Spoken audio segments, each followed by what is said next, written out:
Hello, everyone.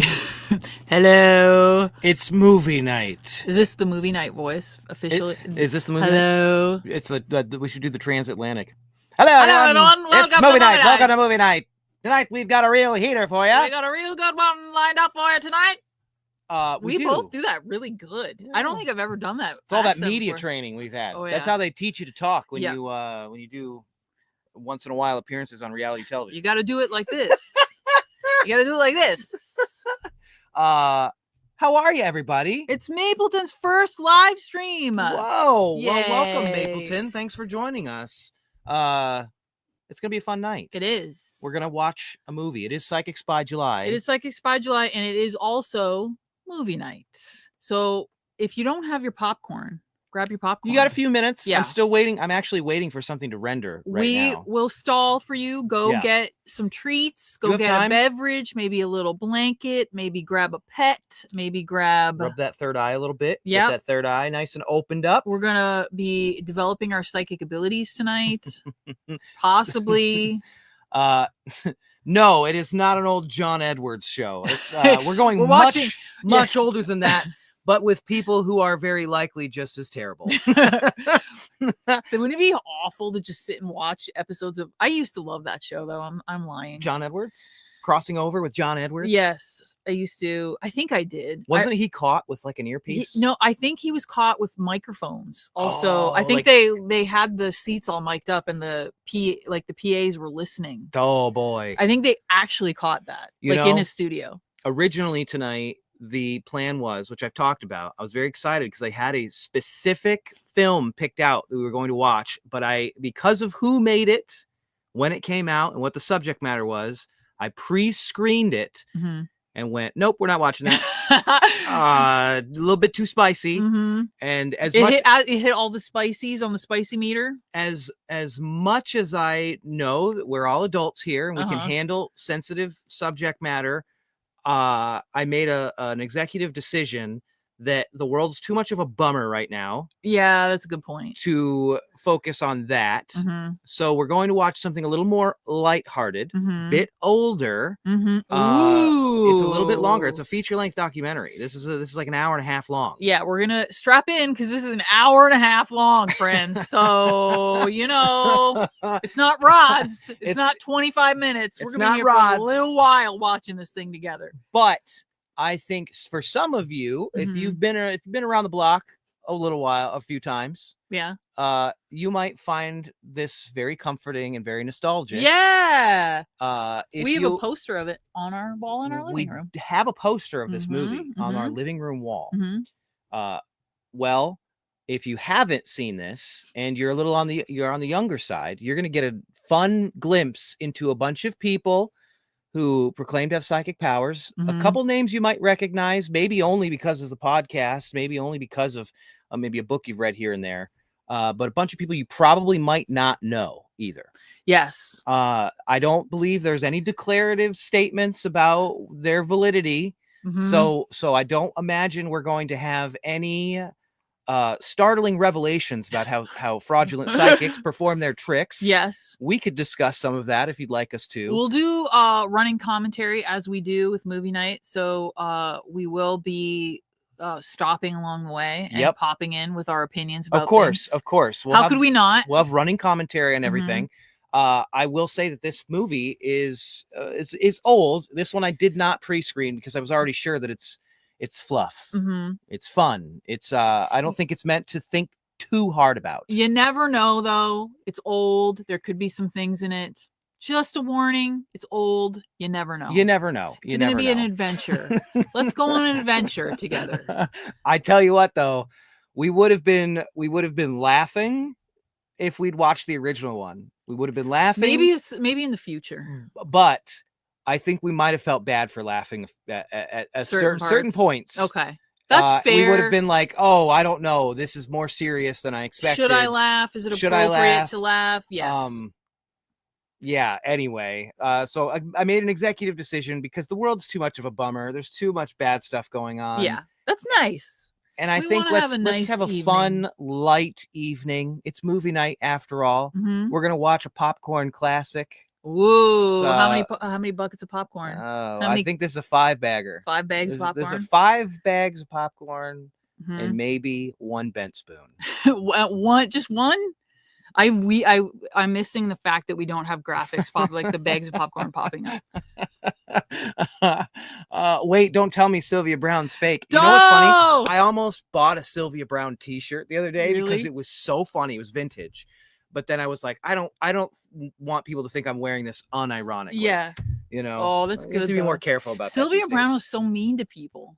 She was so nasty. mean. Oh Yeah. my god, some of her like psychic fails. Oh, I used to watch her on Montel Jordan all the time, and Sylvia Brown also sort of reminds me of my mom a little bit, and so. But every time she was mean to someone, I was like, oh god. Did it get you? It got me. It gets you. Yeah, it got me cringing. Gets your hackles up. It did. It irritated me, and it got me feeling real bad. Real bad. Yes. By the way, we have to talk about this because people will bother us until we don't. We did see the man who sadly passed away Yes. while on the Annabelle tour. Yes. You guys are smart. I think you know the doll didn't kill him. Yes. Also, that guy has family. That guy's. It's probably it's actually kids. kind of disgusting that so much of the mainstream media is I feel like really bad for his family. I saw it on like MSNBC that they were like, a real alleging that the fluffy Annabelle doll actually hurt this man. It's a real human man, Yes. a living person. I mean, dude, they haven't even had a funeral or I anything know. yet. And people are already saying the most disgusting, awful I know. things about a human life that has been Mhm. lost.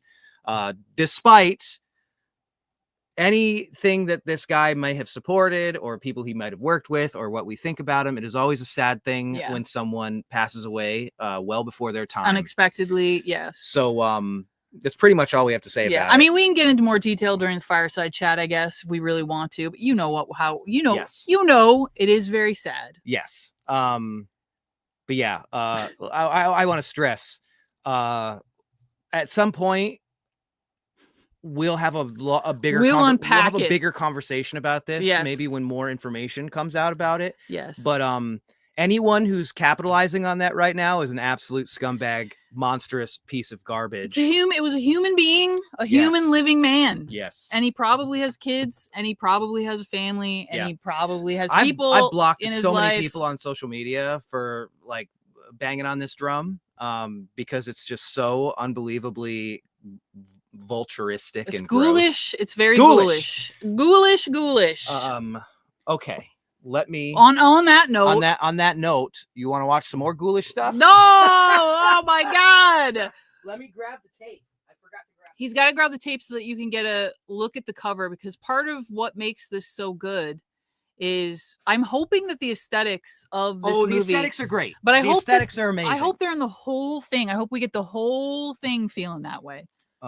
Yeah, I see. Yeah, you guys know you're the most compassionate, lovely human beings. You know the cover. Oh, God, I want a cover that looks of me in a turtleneck. It could be a better cover, frankly. I don't think so. Well, I mean, it definitely is nothing to do with being psychic, but I love it anyway.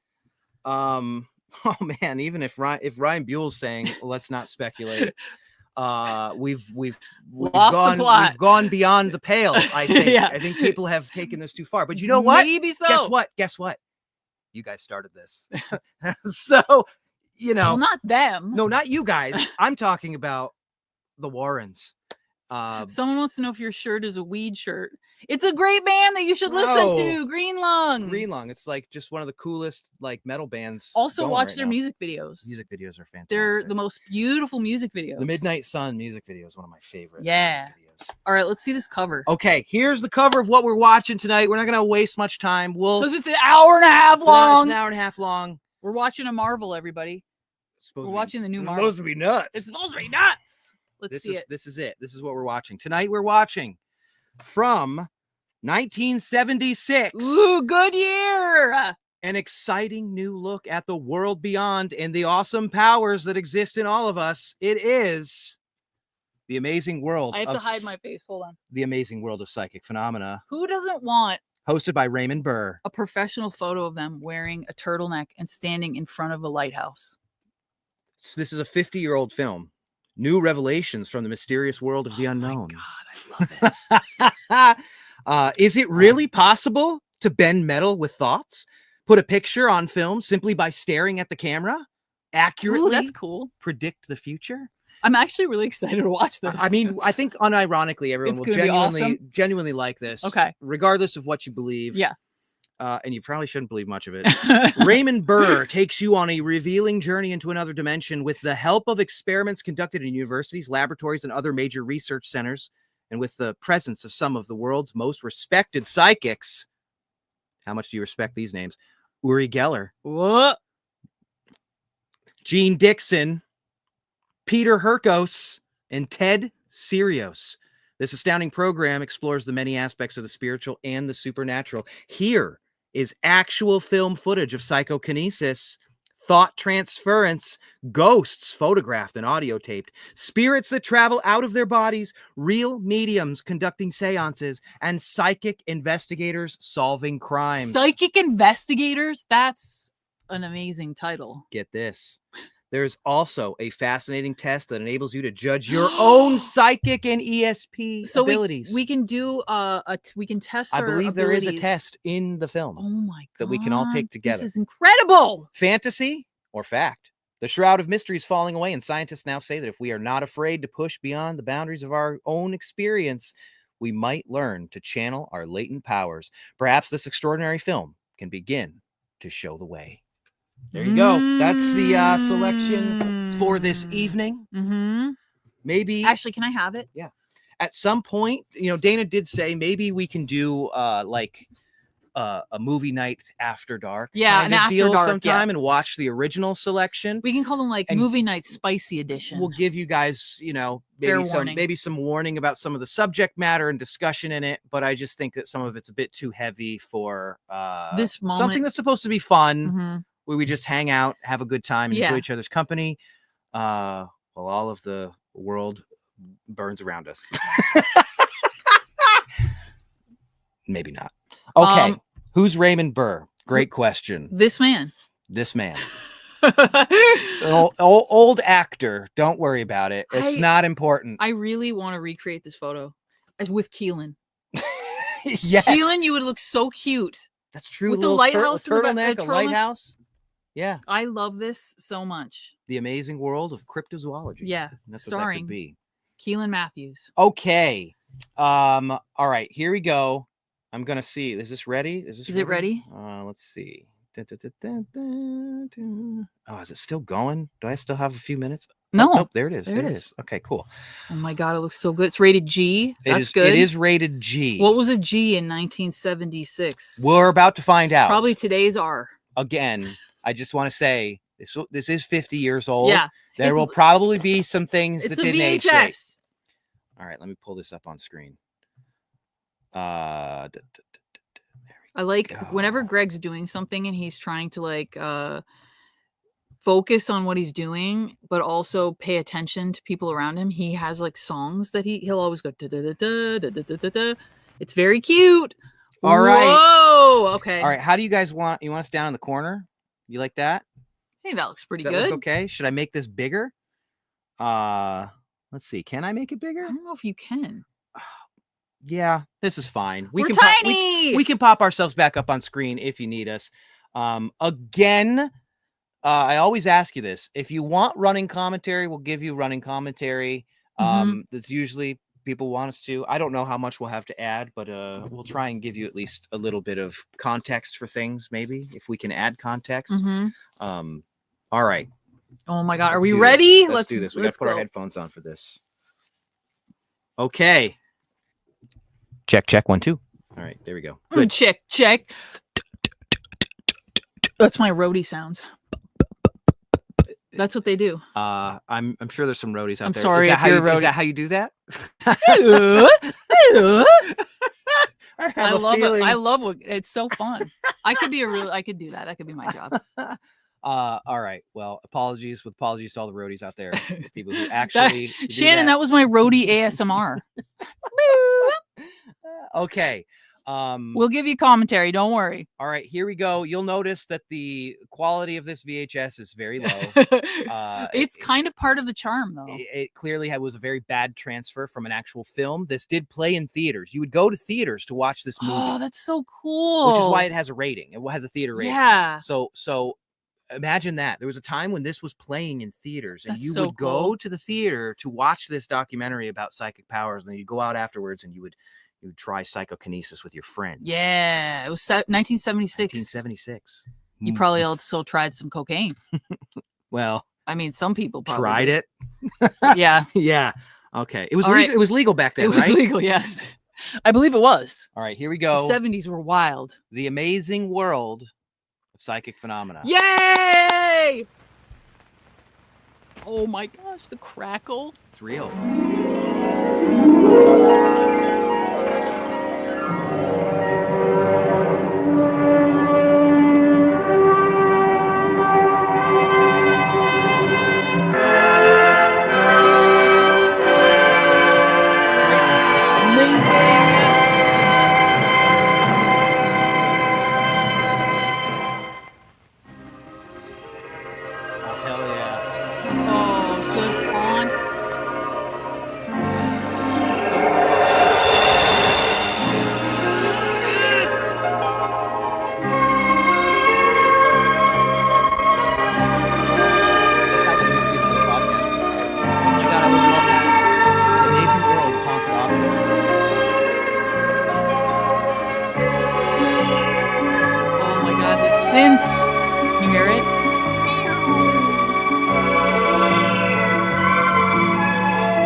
I will say, too, this was an incredibly popular film when it came out. This was a big deal movie.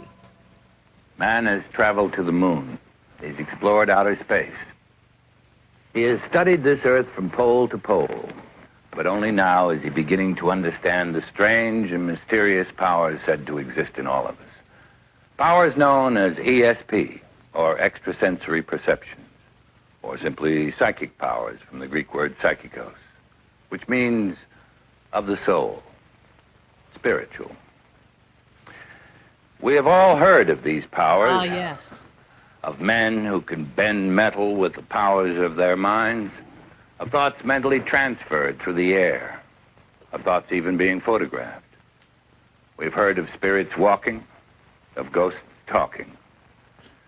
We've heard of prophets foretelling the future, of psychic investigators solving crimes, of people's spirits traveling out of their bodies, of reincarnation.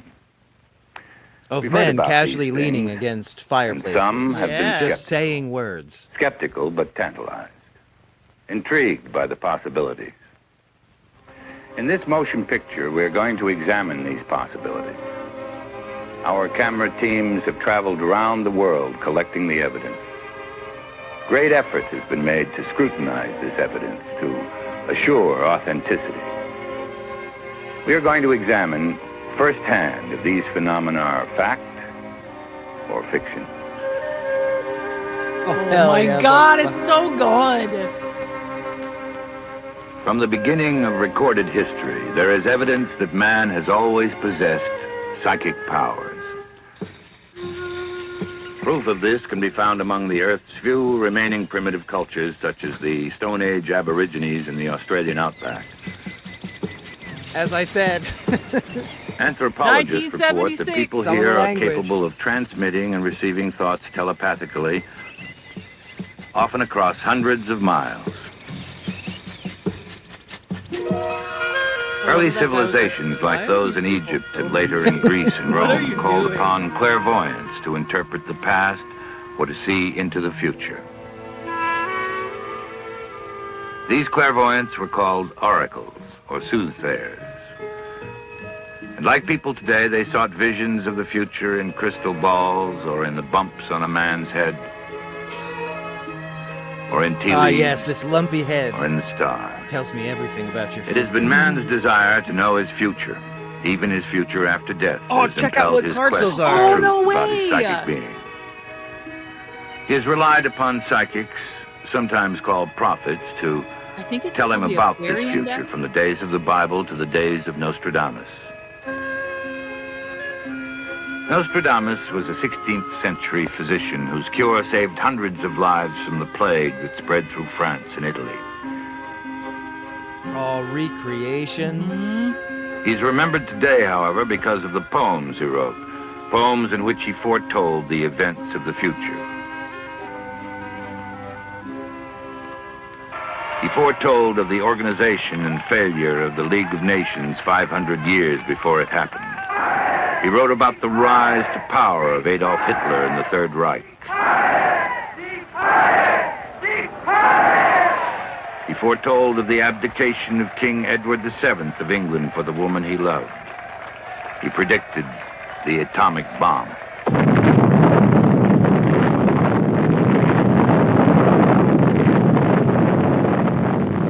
He predicted the end of the world in the year 7000 to be caused by the explosion of the sun.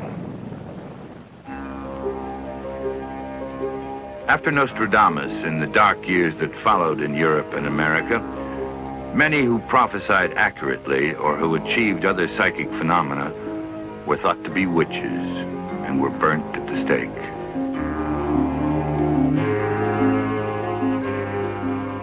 Then in 1848, when the Fox family of New York communicated with spirits, psychic investigations became respectable again. Even Queen Victoria of England was attended by a personal psychic. I'd have some things to say And about in that. America, President Lincoln is said to have attended seances held in the White House. Oh, they've got Lincoln, a Lincoln thought by many impersonator. to Oh have my had God. psychic gifts, had a premonition of his own death. In a dream, he rose and walked to the East Room. Who is dead in the White House, he asked. The president, came the answer. He was killed by an assassin. Mark Twain, the famous Twain, who never American took a writer bath. who also had premonitions of impending death, urged a scientific study of such phenomena. Tim Holmes, the Bigfoot hunter, is obsessed with Mark Twain. And in Yeah, 'cause he's from 1912, in Elmira, England, New York. Yeah. such a study was made. It confirmed that 19 people had canceled their passage on the Titanic because of their premonitions that the new superliner would hit an iceberg and sink. Probably a very Neat if true. liberal interpretation Yeah. of Scientific a study prediction. and documentation of psychic phenomena continues today in the age of Apollo, with telepathy experiments being conducted on flights to the moon.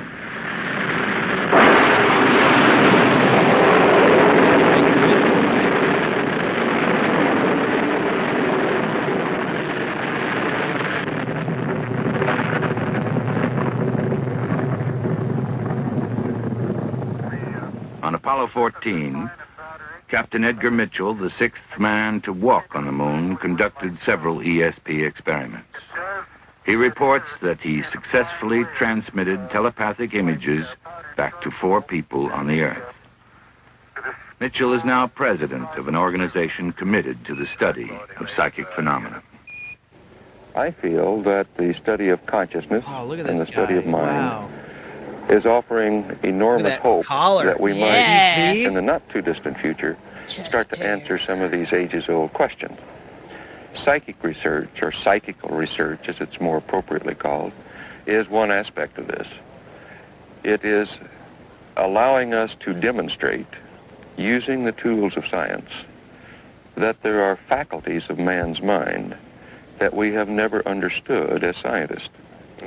A very important set of faculties. There are many words going along with this: clairvoyance, precognition, ESP, telepathy, psychokinesis. These are things that we can demonstrate in the laboratory, and we can use the time-honored tools of science, of objective methodology, to investigate them. The science for studying psychic phenomena is called parapsychology, and its most preeminent practitioner is Dr. Joseph Rhine of Durham, North Carolina. thought you were gonna say Here some in one guy of with Dr. a Ryan's seminal big degree tests, from Thunderwood pioneered College in his lab at He's Duke on a ghost hunting University, television show. a sender is trying to telepathically communicate the identity of the cards to a receiver. Rare colored cards. Yeah, I've never seen like The Those series ones of in cards different is run colors hundreds were, of times they to were actually eliminate the produced possibility by of a chance. laboratory in a very The limited result, amount. They're the hardest ones sometimes to find. averaging Weird. 18 correct answers I per wonder if the 25 color cards, helped. indicate that at least some people Gives you do one have more telepathic thing. power. To try and key in on. Yeah, Which that's we're going to be smart. doing the live stream later this month. Oh, there's two, right? Similar tests are used to confirm precognition, the ability to foretell the future. That's one right.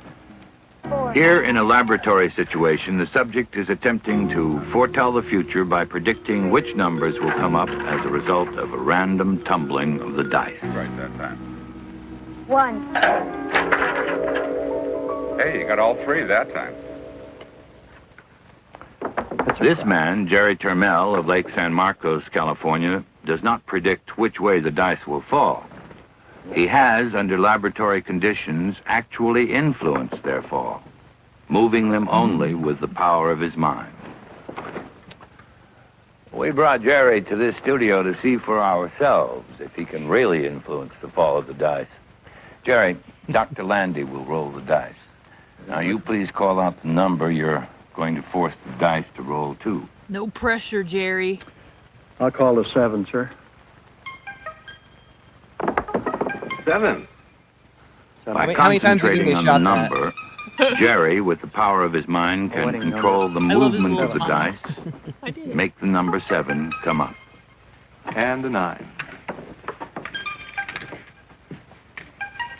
This music, Try a wedding it's point. so good. 7.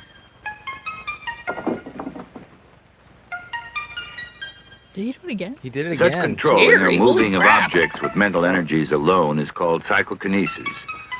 And Jerry has proven that he can successfully use this power 60% of the time, an course average it is. more than double that of chance.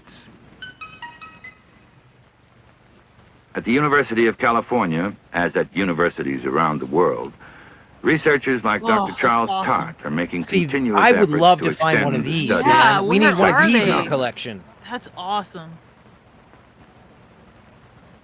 Here, Dr. Tart is attempting to send a number telepathically Doctor to who? the receiver in a second room. Dr. Tart is proving a Oh, new so premise that Oh, that's extrasensory perceptions increase when the receiver can immediately see his success. cool. Weird. Oh my gosh, it'd be And these so tests, fun to play with those. Subjects hit with a greater frequency than before. We gotta be able to build stuff like this, Yeah, right? yeah. At Maimonides Probably use Medical Raspberry Center in Pi and make Brooklyn, New something cool York, like Yeah. that. But it's gotta new look retro research is future. now has being to have done that in cool dream vibe. telepathy.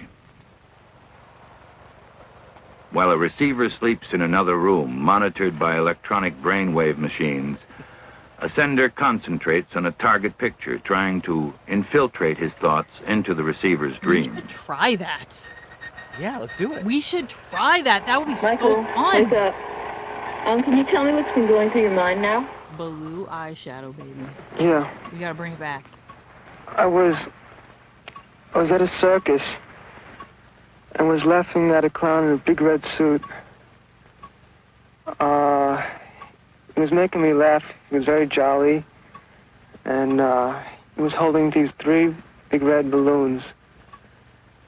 And it was a holiday, Christmas or the 4th of July.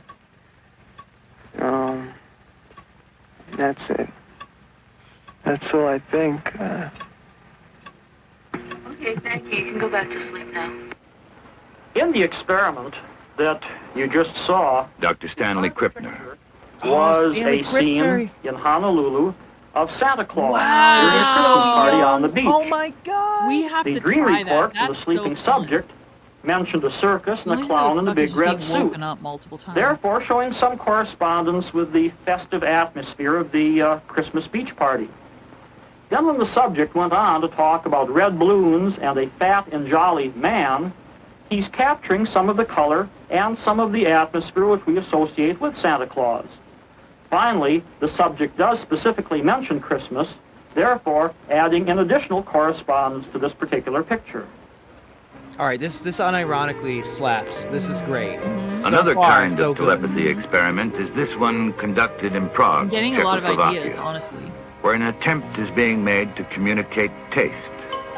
The subject, Taste? a highly sensitive young man who has scored well on other more conventional ESP tests, is being placed into a trance under the observation of a panel of reputable scientists. They've always been using hypnosis. Hypnosis is a weird thing. It's one of those things that you really don't think it should work. Whoa. Once the subject or receiver is in the trance, a sender is chosen. He in turn selects an envelope which contains instructions as to Never which of thought several try foods to communicate taste. but that's so There is no cool. way that the receiver can know who is going to taste what food until it actually happens. The sender, following the instructions, tastes pepper. Then, phenomenally, as recorded by the attending scientists, the subject actually tastes the same pepper. Come the on, experiments that's so we have just cool. seen, That is very the cool. scientists Are we gonna have to we've start just messing heard with seemingly hypnosis point to one some more conclusion, publicly? I mean, that'd be kind that of fun. telepathy does exist. But can we all transmit and receive thoughts without the use of our five senses? Let's find out. I'm with Dr. Edward Steiner, a parapsychologist who's about to test our Paint telepathic over the powers. shoulder. Dr. Steiner? He was there the whole time. This is a test that you and the members of the film audience can take to test your ESP powers. The test should indicate that deep down inside all of us, there are these strange and mysterious energies that we've been hearing about. All you have to do is concentrate. First, can you tell me which one of these two Sarah cards is putting evil thoughts is the into two our of minds hearts. right now. Oh Now, man, this isn't Sarah. a trick, so don't guess. Rather, just Here we go. think. Oh wait. Try to receive my message because I know which one of these is the two of hearts. And I'm concentrating on it right now. It's his left hand. That one, the one in your right hand. Good. Oh. Most of you Well, the left side is said what Yeah, he yeah, meant. this yeah. was the two of hearts, I'm sure. Look at that, we did it. But it was Now, here's the because harder he test. looked at it. He did look He at looked it. Two of directly these at fish it. were dead at the time these pictures were taken. Can you perceive Skull in life the background. in one of these It's still just a random photographs? skull. Or can You you always read have a my random thoughts? skull. It's true. And pick the picture of the living fish. That's how people know to take you seriously.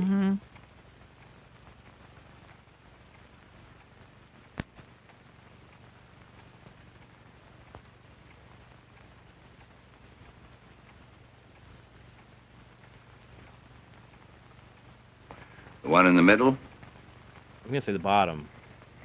The fish in the center was and is still alive. Oh, no joke.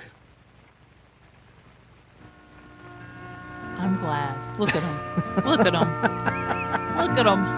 Oh, look at this. Everybody's One of playing these along. Everybody cards played. is red. The other is blue. Can you tell which one is red?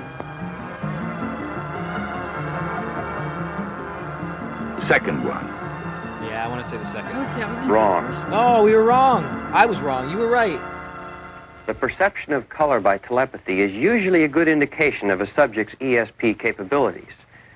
It is one of the most common tests used in laboratory situations. Now let's see how you do on this next one. One of these women is the mother of the young boy. Then you're right Can no you matter what. sense Yeah. which of the Exactly. three women is the mother?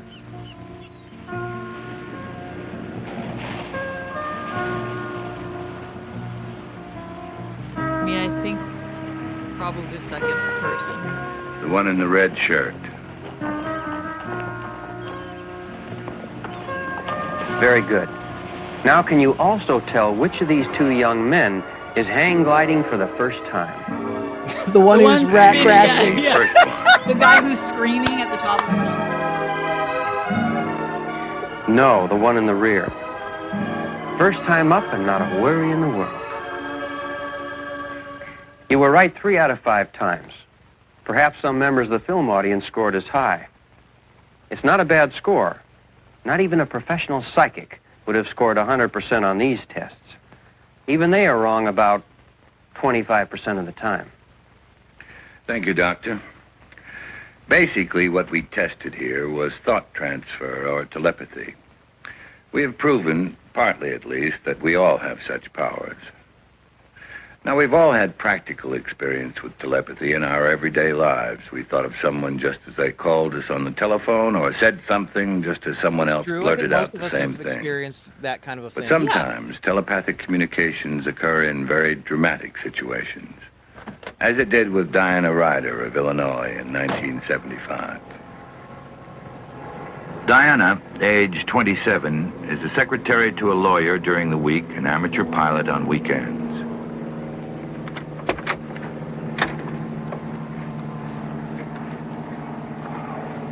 What I want you to do is enter a spin, make 2 or 3 turns, and recover on the entry heading.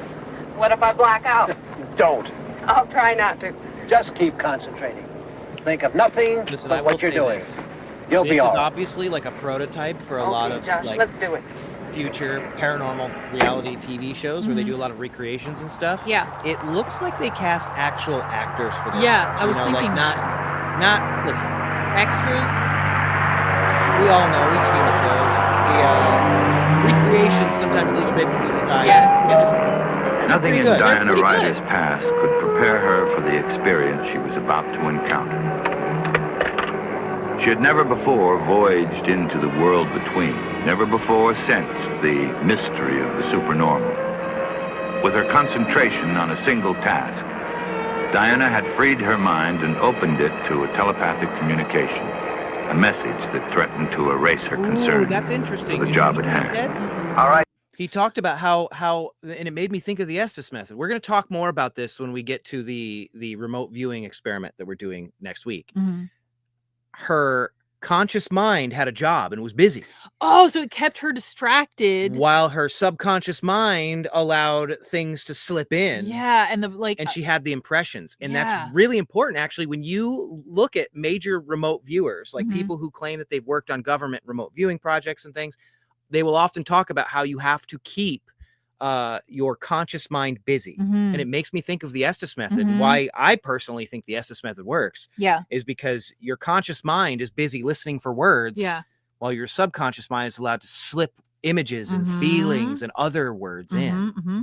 I just thought that was That's really cool. interesting. Oh, Danielle has a great point here. The engine would make white It noise would. too. And like That probably hum. even the shaking of the airplane would kind of put you into like a comfortable state, maybe. Yeah, absolutely. All right, let's keep going. Diana, level off at 6,000 feet. Diana? Diana? Champ 500, this is Josh. Do you read me? Diana? This is Champ 500. I'm okay. Diana, if you're worried, don't do it. I'm okay. Ellen makes a great point. Diana had to fight whatever it was that was trying to take hold of her mind. Here goes nothing.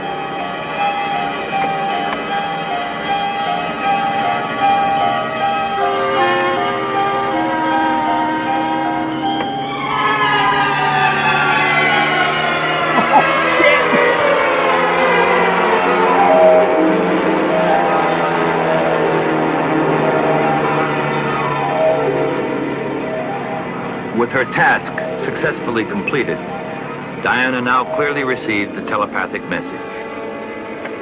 My God. What she heard was a voice crying out for help, a voice so specific she could not disregard it. Oh, no way. And something, not a voice, but something, compelled her to fly 70 miles to the northwest. That same something compelled her to land in an open field.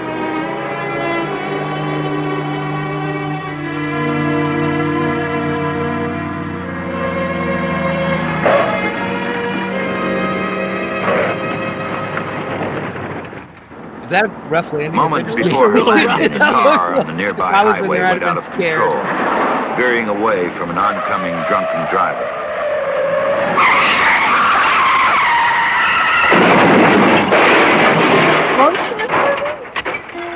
This is the best paranormal documentary I think I've ever Diana, seen. having landed nearby, was able to Done? rescue the driver from the burning car.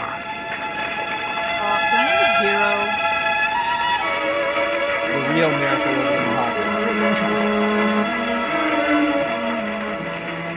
The driver of the car was Mrs. Cynthia Ryder, Diana's mother. No! The person who had telepathically cried out. Get out of there!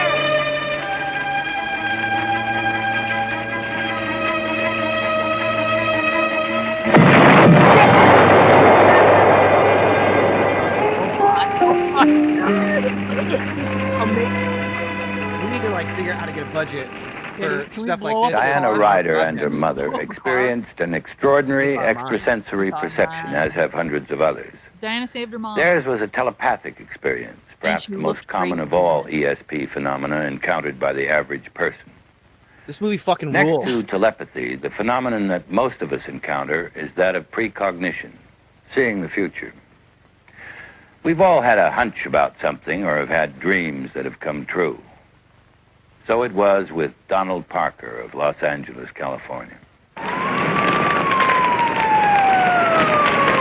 It was the only psychic experience of Parker's life, a premonition of disaster. I believe that's its title. That's terrifying. Nobody's gonna have fingers or eyebrows. I went to bed about 10:30. There was nothing bothering me. I wasn't worried about anything. I fell asleep right away, but I kept I don't know waking if it really does. I kept having this dream that my son's house was burning. Yeah. At first, I thought it was my own, so I got up and looked around, but it was nothing. So I went back to bed. Finally, I could stand it no longer, so I got up, dressed, got in my car, and drove over here. It was 3 o'clock in the morning. I should have come over right away. Techniques are a flare gun. It was just like I dreamed in a dream. Yeah. The house, I mean, We're it's at gone. a group of people. Burnt to the ground.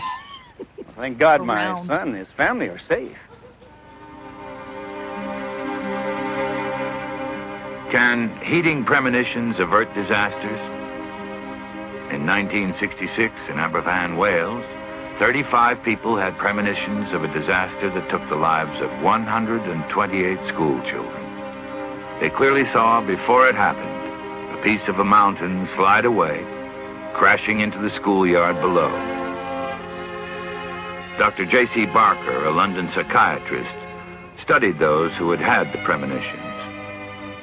None of them were especially psychically gifted, 35. yet all had seen the grim tragedy that was coming.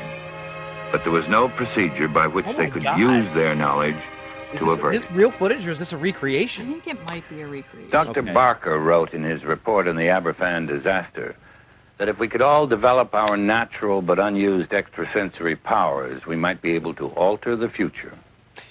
We might be able to use our precognitions as a kind of early warning system. To that end, partly, and also as a kind of statistical survey about the accuracy of such predictions, a central premonitions registry has been opened in New York. Anyone who wishes to file their predictions there may do so.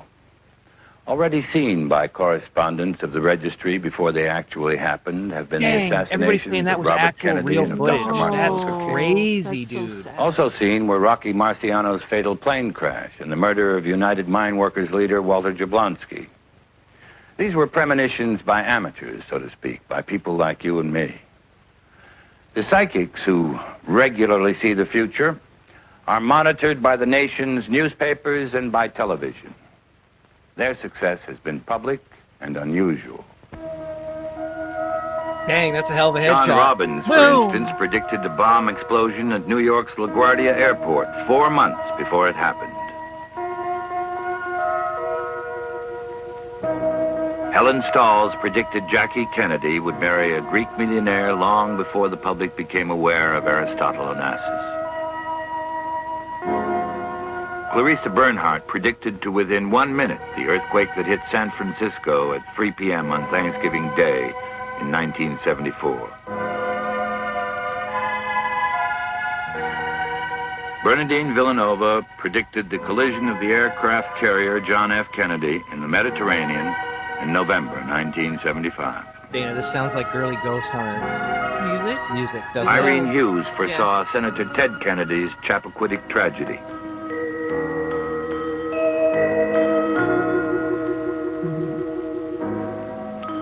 British psychic Simon Alexander predicted the exact week of President Nixon's resignation long before anyone thought that event would take place.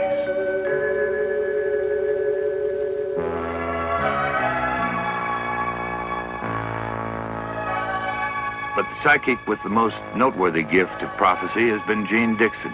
At the National Enquirer. Since her early childhood, Paragon she's been able to of truth. foretell the events of the future.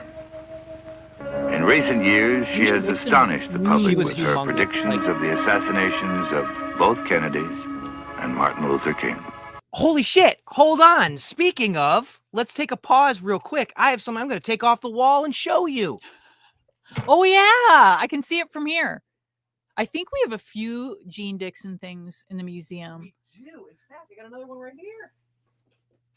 Oh my gosh, Greg's coming in with artifacts. Let's take an artifact pause, shall we? If we have artifacts relating to any, yeah, there you go. Check this out. First off, talking about predicting the Kennedy's assassinations.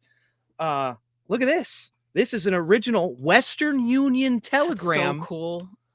From Jean Dixon. I have to hide my face because the camera focuses on it. This is a real telegram.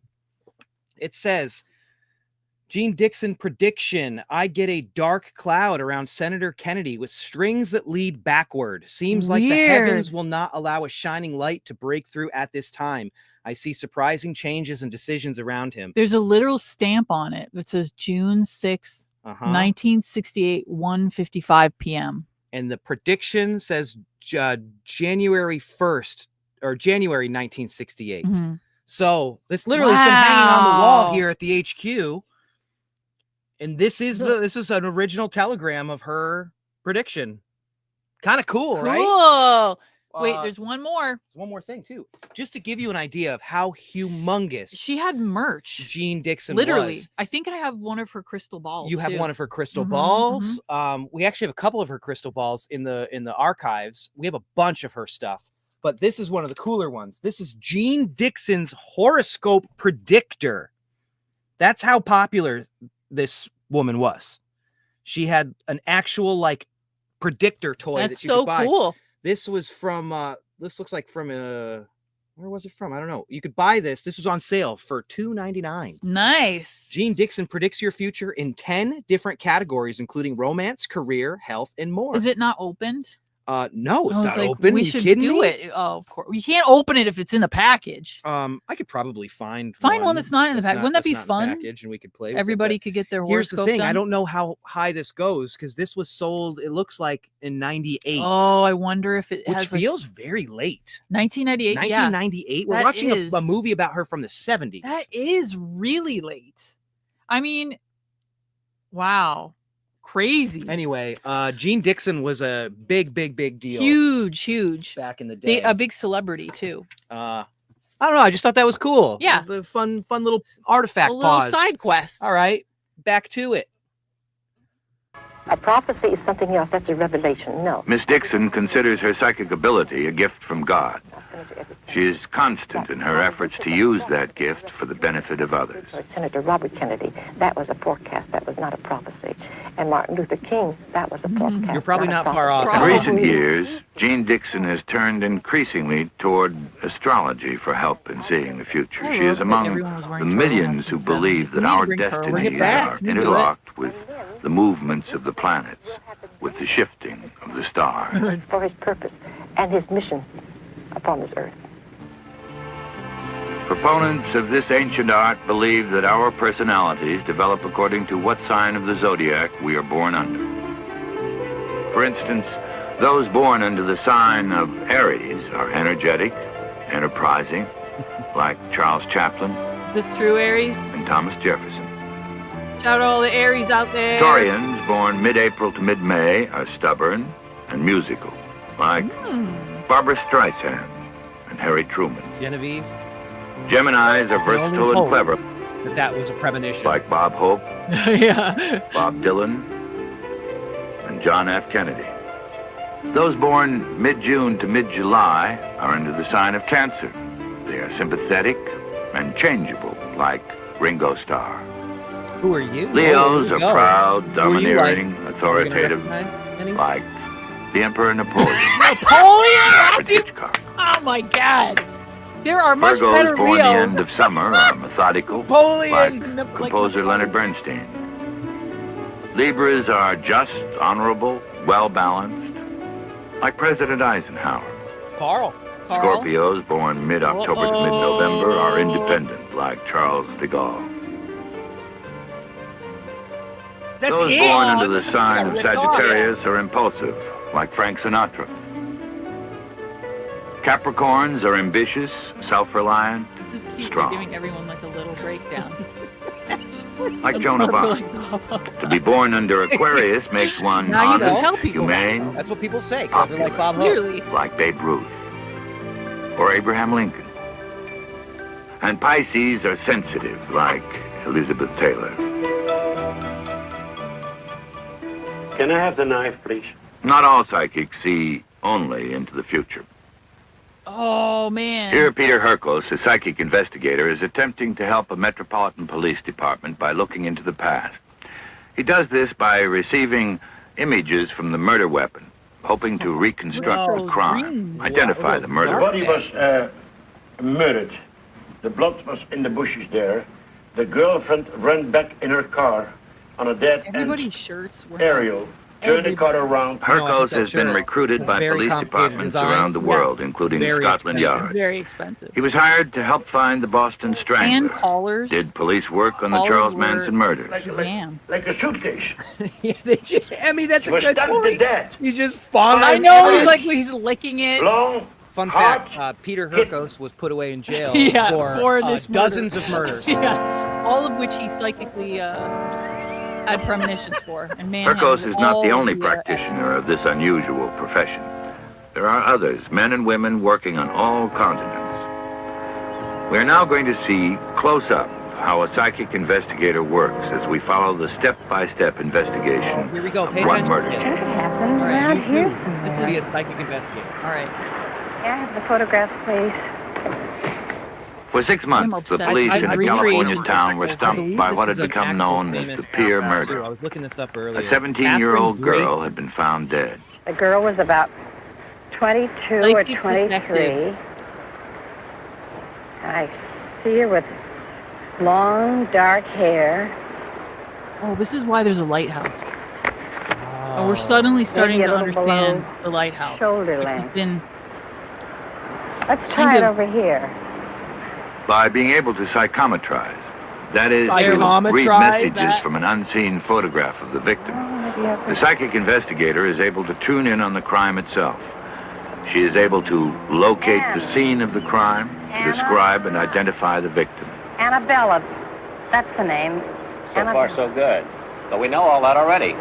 She has to tell you what she sees as she sees it. There are no shortcuts. I love this I guy's wish I like, could be sure we weren't wasting our time. I feel a stab wound under my arm, down my side.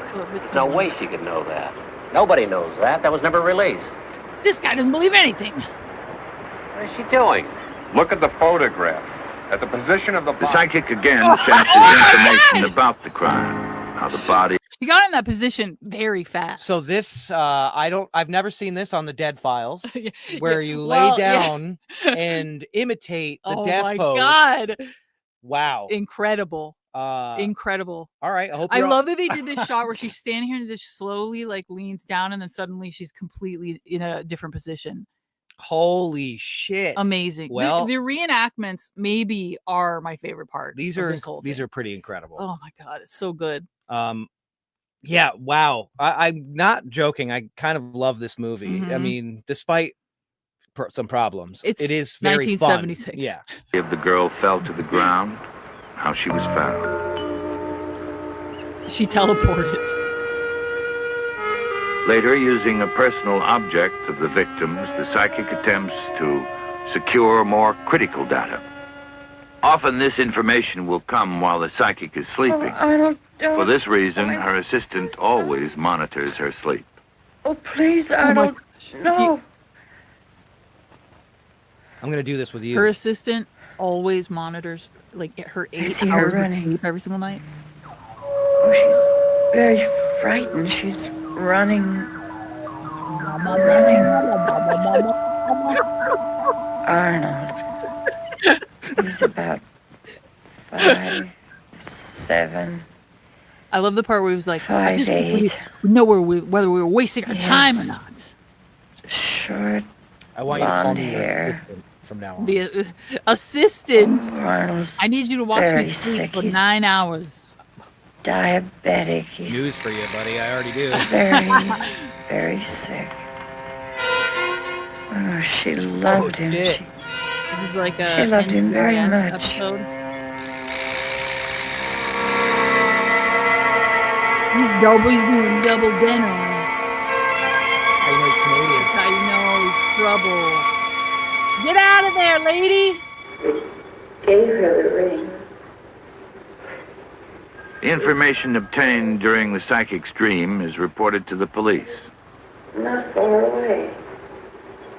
He's not far away at all. That's when you woke up. I Is already there a knew park that. around here? Could you get me a map? Like most psychic investigators, she will work with a map, hoping to pinpoint a specific area in which the killer is working or living. No, over. She works with the map upside down, May I have the ring, please? Thank you. again using a personal object of the victim. I thought Here. it was a bib. He was eating ribs. He's buying a earlier. gun here. Wonderful. Right here. He was eating ribs earlier. Every so place in 45th Street.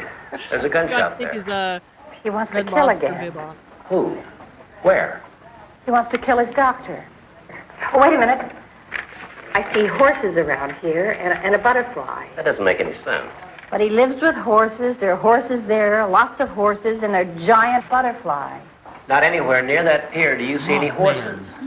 Are you sure there aren't any stables in that area? Turtleneck number 3. Well, I'd double check that if I were you. The images psychics receive are not always clear ones. Often like they when are you told fragmentary that, and need to be put together like the pieces of a jigsaw puzzle.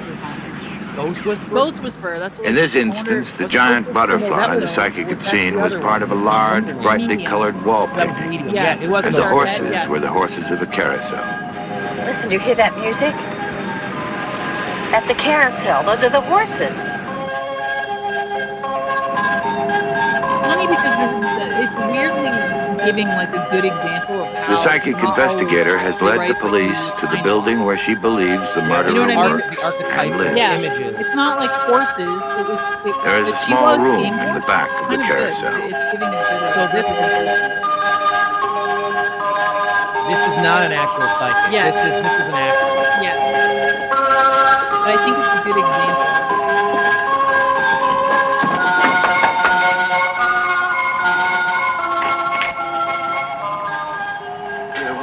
Police, we just want to talk to you.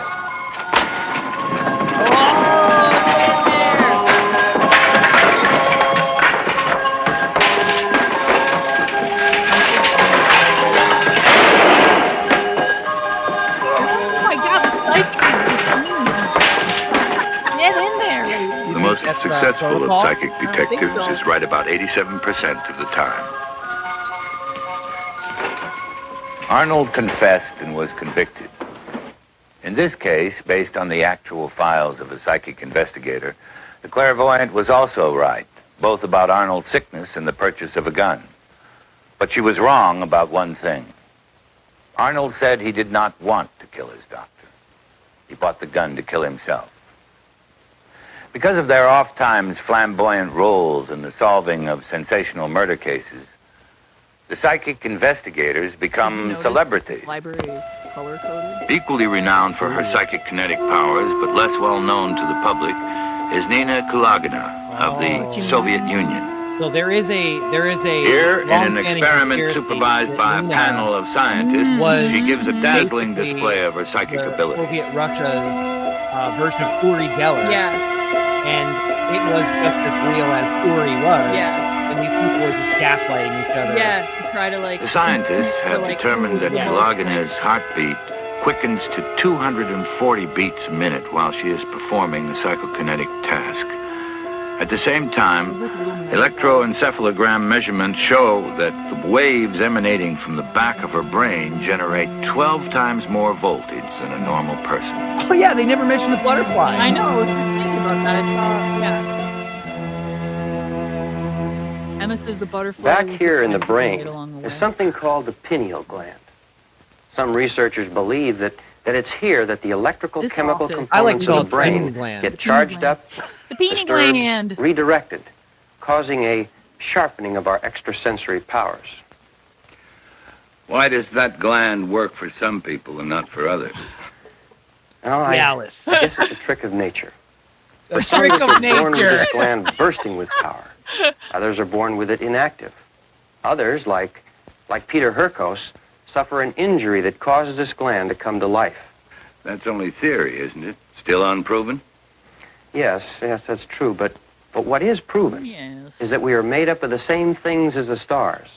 We are energy, like electricity. This energy pours out of us, sometimes against our will.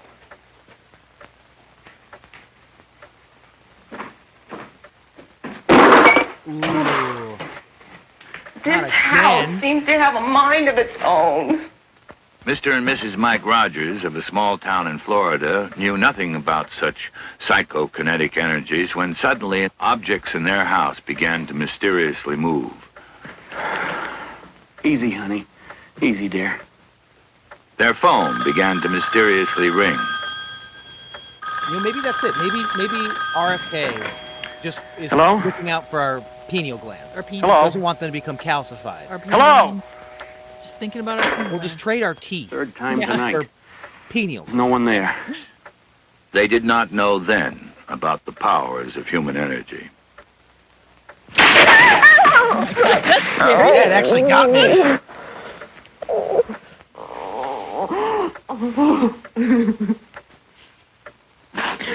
Parapsychologists were called in to investigate the strange happenings in the Rogers household.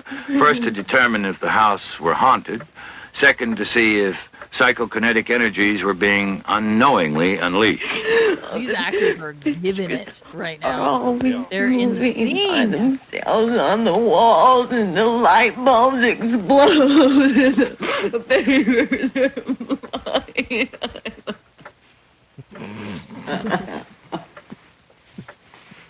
That's exactly what it's it is. a psychic worm. What they learned was that Mrs. Rogers was energizing things, a worm, moving them unconsciously with the power of her mind.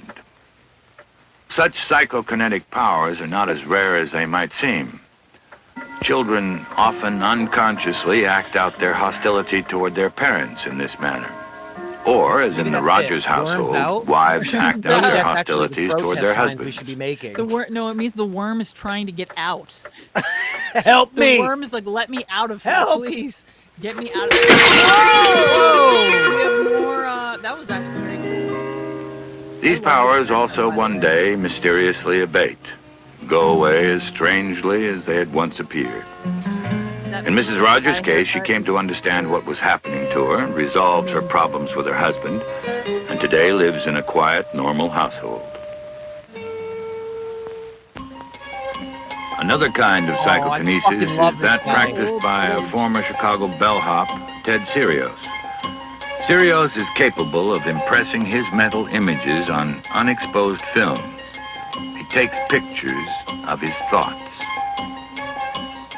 His feats have been performed under the supervision of a noted psychiatrist at the University of Colorado, Dr. Jewel Eisenbud.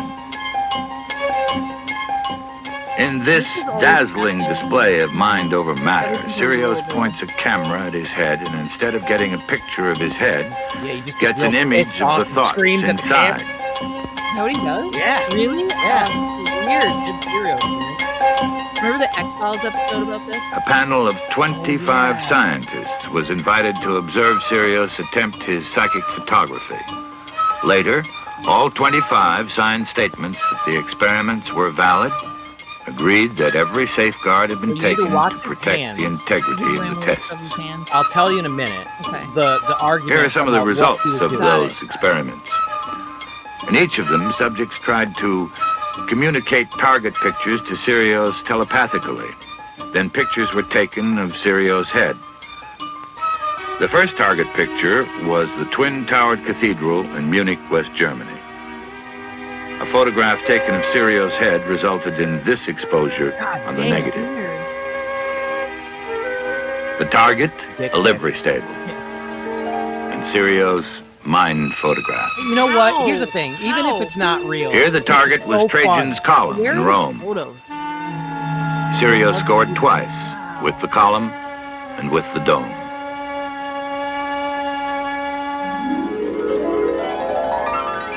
This photograph of a medieval town resulted in an obscure image.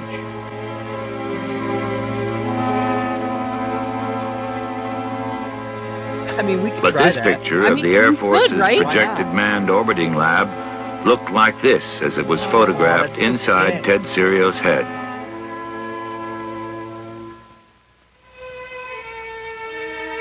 The work of psychics like Ted Sirios is now being chronicled and stored for research purposes, just as was the work of America's most revered psychic, the late Edgar Cayce. By the way, Edgar Cayce from Hopkinsville, Kentucky. Mm-hmm. Kind of interesting. Very weird. Here at the Association for Research and Enlightenment at Virginia Beach, thousands of documents attest to Casey's phenomenal You've got success to fix the tracking, as a psychic Greg. medical diagnostician. I mean, this is a real VHS Does anybody tape. remember fixing the tracking? Because I do. Known as the sleeping prophet because his visions came to him in a sleep-like trance. But real quick, by the way, one of the potential ways that they think that Ted Sirios was doing this. Yeah. One of the skeptical arguments is that he would have like specifically like almost like a marble that he could hide. Oh, and like that he had was like kind a of putting it near piece the of frame. film inside of it, which is why they were never quite straight on. Mm-hmm. And that's why he always has hands like in front of the camera because he could hide it. He could palm it like a magician. But wouldn't he have to have one for every single? He would, which is the weird part. Mhm. So I don't know. I mean, I don't know how they verified any of those things. Either way, it's very, very weird. Mhm. And if it is like a scam, Mhm. 10 points for unique. I mean, it you know? definitely. It's so strange. And they look so eerie. Yeah. Again, I've had this conversation before. I like fun bullshit. It's dangerous, harmful bullshit that bothers me. And so if Ted Sirios was just like, oh yeah, I can put a picture in a camera with my mind, and he wasn't actually doing that, I don't know if that was really hurting anybody. Mhm. It's like bending a spoon with your mind. You know what I mean? But I actually think you can bend spoons with your mind because we've done it here in the group. It's so weird. So I don't know. I don't know. I think it's every time when I remember when I was a kid, always seeing people talking about them and seeing the photos, and there's something very eerie about them. It's cool. Oh, though. wow. Oh, wait, look, listen to this. Diane said, my photo class in college delved into figuring it out. Ooh. Diane, let us know what conclusion Yeah. your film class came to. I'm sure we're all super curious. Let us know, I would love Diane. to know that. We'll keep going while we wait for Diane to tell us more. Casey, without any medical training and with no formal education, could diagnose and prescribe cures for illnesses of all kinds. He did this without ever having seen his patients. He discovered his rare gift when he found the cure for his own voice paralysis during a self-induced hypnosis. He later prescribed successful cures for his son's eye disease and his wife's tuberculosis. Today, his son, Hugh Lynn Casey, administers the Edgar Cayce Foundation. He tells us about his father. Edgar Cayce was always in conflict with what he was doing. He didn't understand it in the beginning. He was troubled over the possibility that some of the information he was giving for people who sought him out would hurt them in some way. And not until the readings began to provide help for him, for his wife, and for me, when I burned my eyes severely, did he begin to devote all of his time to it and commit himself to actually giving readings whenever people asked him. He was a photographer by trade and didn't do this for money. He was seeking to help people. He said, very simply, as long as people ask me, I will try. If ever one of these hurts anyone, I'll never do another one. And I think he lived by that all of his life. I've always heard relatively good things about Edgar Cayce. Yeah. Each day for 43 years, Edgar Cayce, a fifth-grade dropout, would stop his gardening or Did come many, in from many his things in fishing his life. to do his readings. The names and addresses of his patients and their problems were unknown to him, and would remain unknown to him until he placed himself into his sleep-like trance.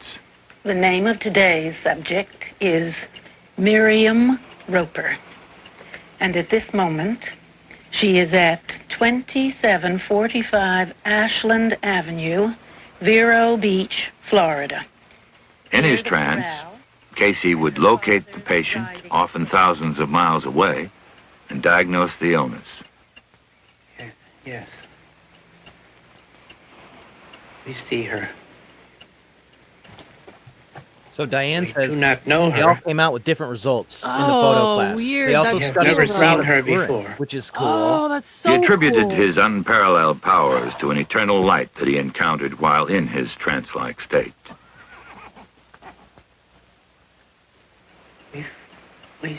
We find that this body is not very good. Not correct in every respect. We find In some cases, the sleeping prophet mentioned medicines unknown to modern science. I just keep picturing Research would Connor's deleted hypnosis session Yeah. from Failure 2. Yeah. Where he was in the castle from Super Mario Super 64. Mario, yeah. What do you think he was prophesizing? He was prophesizing the release of the Switch 2. That everyone would be running around trying to find them. later show such medicines to have been ancient cures, long forgotten. unbalanced metabolism. In the cerebrospinal system, we find there is something wrong with the He believed that the center of the body was its nervous system dorsal and sought to treat that, often with home-style folk cures. to 16 ounces of water, add 1 ounce of dried wild ginseng root. He believed in healing the whole person, Diet. body, mind, and soul. That's a great question, Keelan. And in 36 to 40 When Casey awoke, he remembered nothing of what had transpired during the we will trance. have a body Would not have understood it if he were told it. ready for questions. The stenographic account was then mailed to the patient, and according to the records, in over 14,000 cases, the diagnosis and treatments were always correct. I'm obsessed with it. So it was with Miriam Roper. It's shot really cool, man. I don't know how much I'm into the Though singular because of his range and character, Edgar Casey was not the only person to heal through the wonders of psychic powers.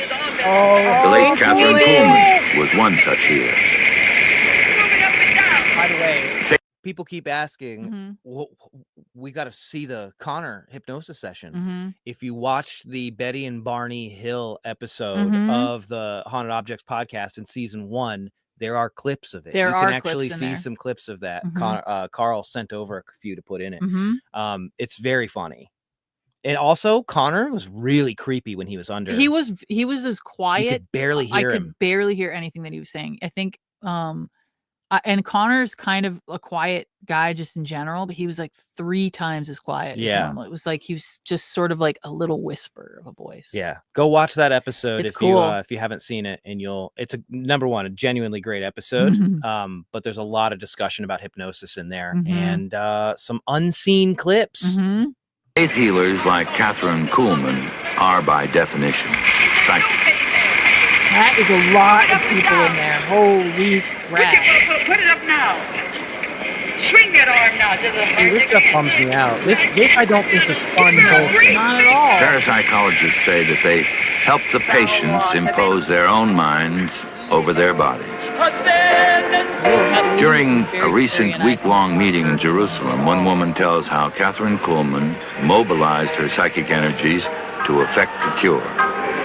But when she pointed up in the balcony for me, Jesus healed me in a moment.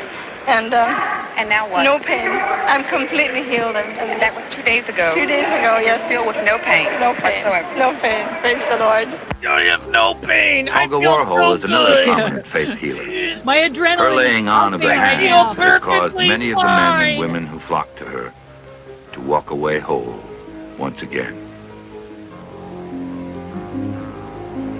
To determine if there really is a healing energy flowing from Olga's hands, Sister N. Justice Smith, one of the nation's leading biochemists, has set up an experiment in her labs at Rosary Hill College in Buffalo, New York. Sister Smith hopes to determine if enzymes, the proteins which trigger chemical reactions within the human body, will be affected when held by Olga Warhol.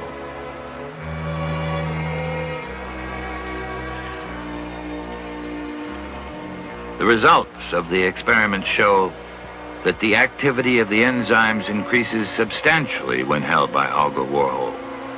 They react in the same way as they do when subjected to a high magnetic field. There really is nothing supernatural, nor mysterious, nor occult about paranormal healing. It can be tested and measured and demonstrated in a Something so scientific funny about that laboratory. scene, though. It's so funny. When there's greater tension, of course.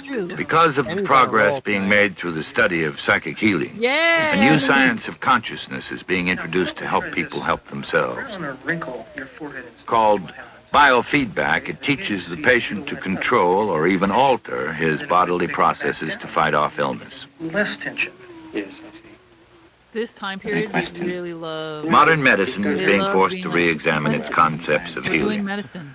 Today, they are I believe in the power re-evaluating of ancient positive psychic thinking. energy procedures. I think the power of positive thinking is a real thing. It's all. It will benefit you no matter what. We know that that's a good thing, but I think that the thing that is often missing from these conversations is that should be a supplement to actually getting real medical treatment for Yes. things. We know the placebo effect is real. If you believe something's working, it actually can work. Mhm. And so I think that there is an argument that telling yourself that you're going to heal Mhm. from something probably minor Mhm. is a good thing. You can always do both. But Do that's the thing. both. You shouldn't just do Both. the one thing. You Do should all also get both. like actual Yes. medical advice. And I think that the problem is a lot of people Yeah. who are in fortunate situations sometimes Yup. replace one with the other. Yes. Yes. Do them Such both. as acupuncture. This point, which is called the governor vessel point, and it's located right in the middle. Sometimes it hurts just a little bit.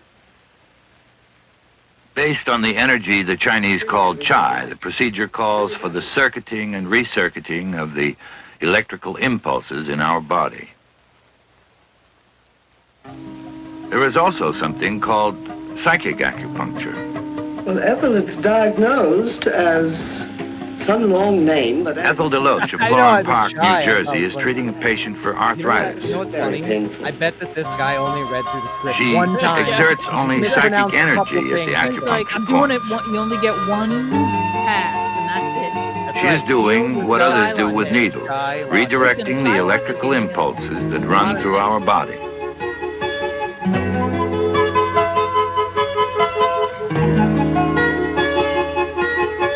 Danielle, this is true. Uh-huh. It's like a TikTok video.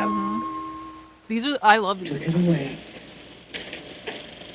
you took the pain away. With special equipment developed by the Russian electronics expert Semyon Kirlian, photographs were taken of the energy emanating from Ethel's fingertips. First when she was not healing, then while she was healing.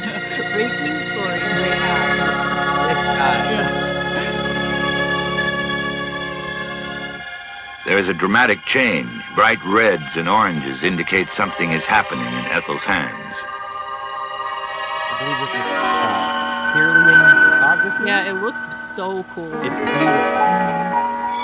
You can do it with plants. Kirlian photographs are made Yeah. by introducing a small amount of high voltage, high frequency current to the objects being photographed.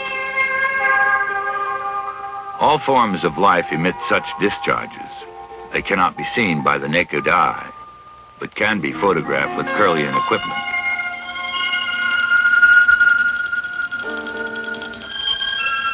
These energies are sometimes described as auras, as our other bodies, or as the Russians call them, our bioplasmic bodies. Whether the high-voltage photograph taken of the corona discharge of a human hand is actually a picture of the aura that psychics say surround us all is still debatable. Whoa! Many researchers hope they were one and the same, for it would mean that there was laboratory proof for a phenomenon rarely seen, even by psychics. % a set. We all have auras, wrote Edgar Cayce. He could see them with the naked eye. He said the aura was a blending of colors with one color dominating, and that it surrounds us from head to toe, providing us, in effect, with a second body, a spiritual body. The aura, Cayce wrote, is the weather vane of the soul. Quite a bit. It shows which way the winds of destiny are blowing. According to Cayce, a person whose aura is predominantly red is a person of force and vigor. Blue, he said, is the color of the spiritual-minded. Yellow is the color of healthy, happy individuals. Green is the color emanating from healers like doctors and nurses.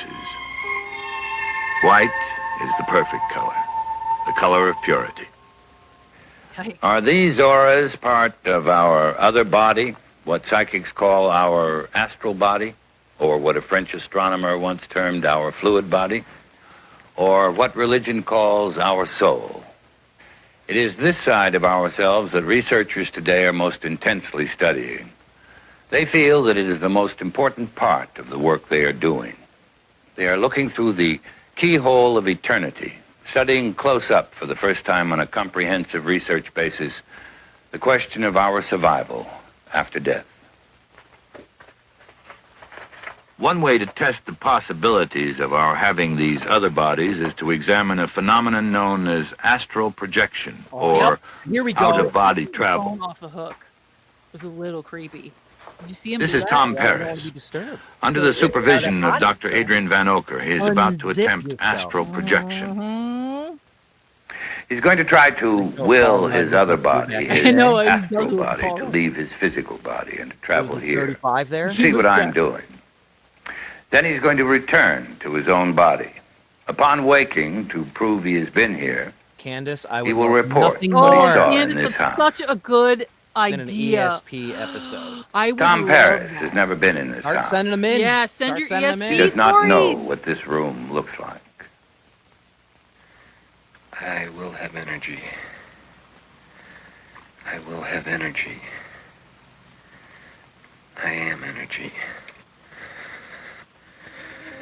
I will have energy. To achieve astral projection, Tom must narrow his bodily concentration to a solar plexus. He must imagine himself leaving his body, pick a point in space, float toward it. Sometimes we do experiments like this in Magic Class. Oh, this is kind of We Magic literally will remote view around our houses and just walk around and look at stuff. Can we have relatable, Jerry. Energy. That's what we're going to be doing. I am energy. What the fuck is he doing? He's wandering. He's going on a little. Oh, look at that fireplace! This is It's probably in basically the Dana's conversation. But dream this house, is by the killing way. me. Everything in this is like my favorite.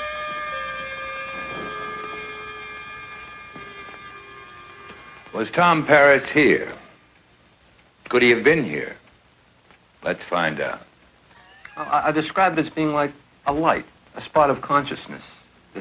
It feels like light, like I was light. Can you describe what you saw? Yes.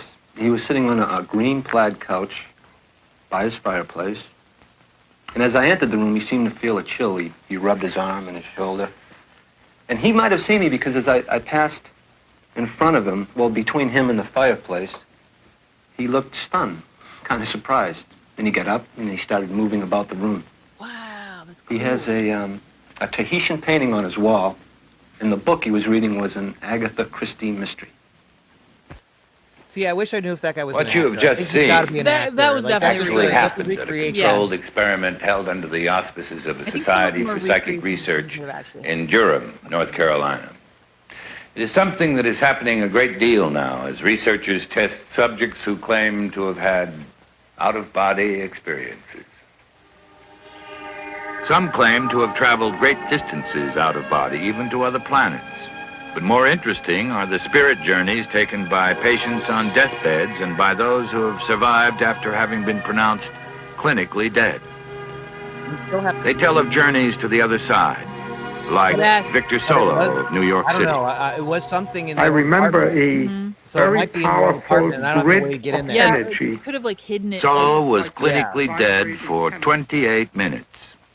He describes what he experienced during that time. which I did not want to touch. I didn't want to get close to it.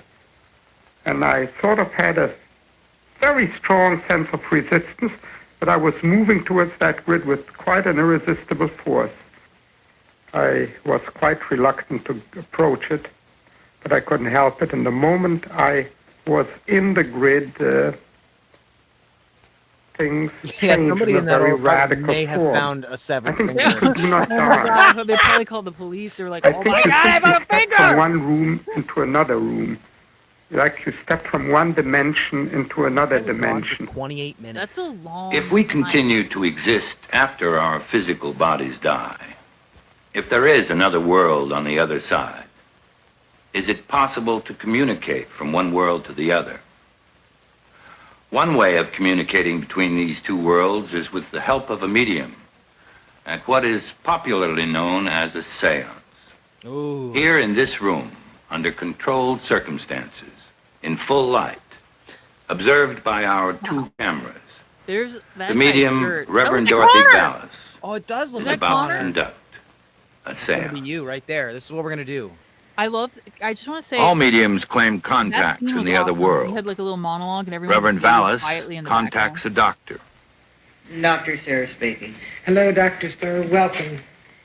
During this seance, two people will I believe attempt to that contact the Gloria- spirits of friends who have only recently died. Yes. Yes, I recently had an acquaintance that crossed over, a girl. Gloria Omar. If you would like the name, I feel that that's probably the spirit that may have been trying to come through. Would you like a name? You want the name? I do not need names. The medium, before going into her trance, had no apparent knowledge of Gloria's deceased friend. Into the You know what's veil, it's crazy? Gloria. If this was made today, the Estes method would be in here. Oh, The hands sure it were would be in held here. with the crossing. Yes, You know this yes, I do. because you sent this energy yourself. Yes, She is over, yes. but she is the petite It's like one that we thing, call. Beetlejuice. And you know why we call her the petite one? Gloria? Yes, I believe I do. Yes. Child is like a new penny because the hair was quite unusual. Speak to me, Gloria. Yes, that's absolutely correct. Thank you very much. Dr. Bravin has a question he'd like to ask. Miss Doctor. There's someone who passed on recently. Dr. Martin Bravin, a psychologist. I feel this is a man's vibration, Doctor.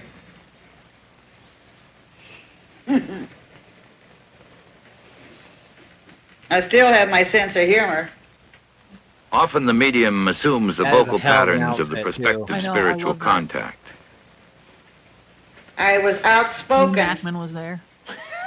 and my language of earth at times wasn't very nice. Speak to me. Here the medium has struck a responsive note in those who knew Now, the deceased. I'd like to say what I want to say, She will also come up with his name. but under conditions, I'm not going to. I'm learning. But I send strength to many. You know, they call me Belle. Mm-hmm. She adds to the evidence with an appropriate nickname. Many of them call me that. What's that? You know, I'm the old workhorse. Yes? But now... We asked the participants what they thought of the seance. Yes, I feel that Reverend Ballas did indeed reach a young woman, a friend of mine who has recently been in an accident. Her name was Fran Rowe. And the reason I felt like that is because she mentioned her hands being held down and the brightness of her hair. And she did indeed have golden hair. And the fact that she mentioned that they called her petite, that's what I was thinking the whole time. Several months before the accident, she had lost a tremendous amount of weight. And the whole thing tied in. The information that she gave, including the name Bill, was right on. I found that as I was listening to her, I felt as though some communication was taking place. The presence of spirits and the levitation of tables at seances have often been exposed as tricks by many investigators, including the late Harry Houdini. The famous escape artist and magician attended seances around the world in hopes of contacting the spirit of his dead mother. He failed. However, he vowed that after his own death, he would make every effort to communicate a message from the other side. Yeah, I was a little nervous when I saw the... All right, ladies and gentlemen. To protect against fraud, he gave the message only to his wife. She placed it in a vault. And hands touching. Then in 1928, the medium Art Ford conducted an historical seance. That is true. It's hard to sit on anything when you have satin pants. It began with Ford contacting his usual spirit guide in the other world, a childhood friend called Fletcher, who was killed during World War I.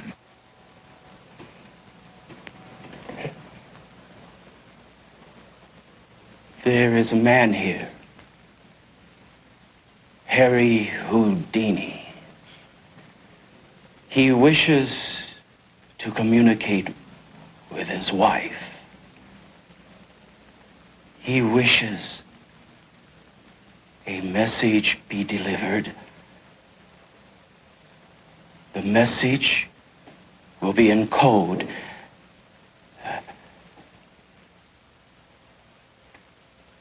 Rosabelle, answer. Tell. The code was that used by Houdini and his wife during their mental telepathy nightclub act, a code known only to the two of them. Each word represented another letter of the alphabet. Tell. Answer, answer. Decoded, the message read, Rosabelle, believe. No.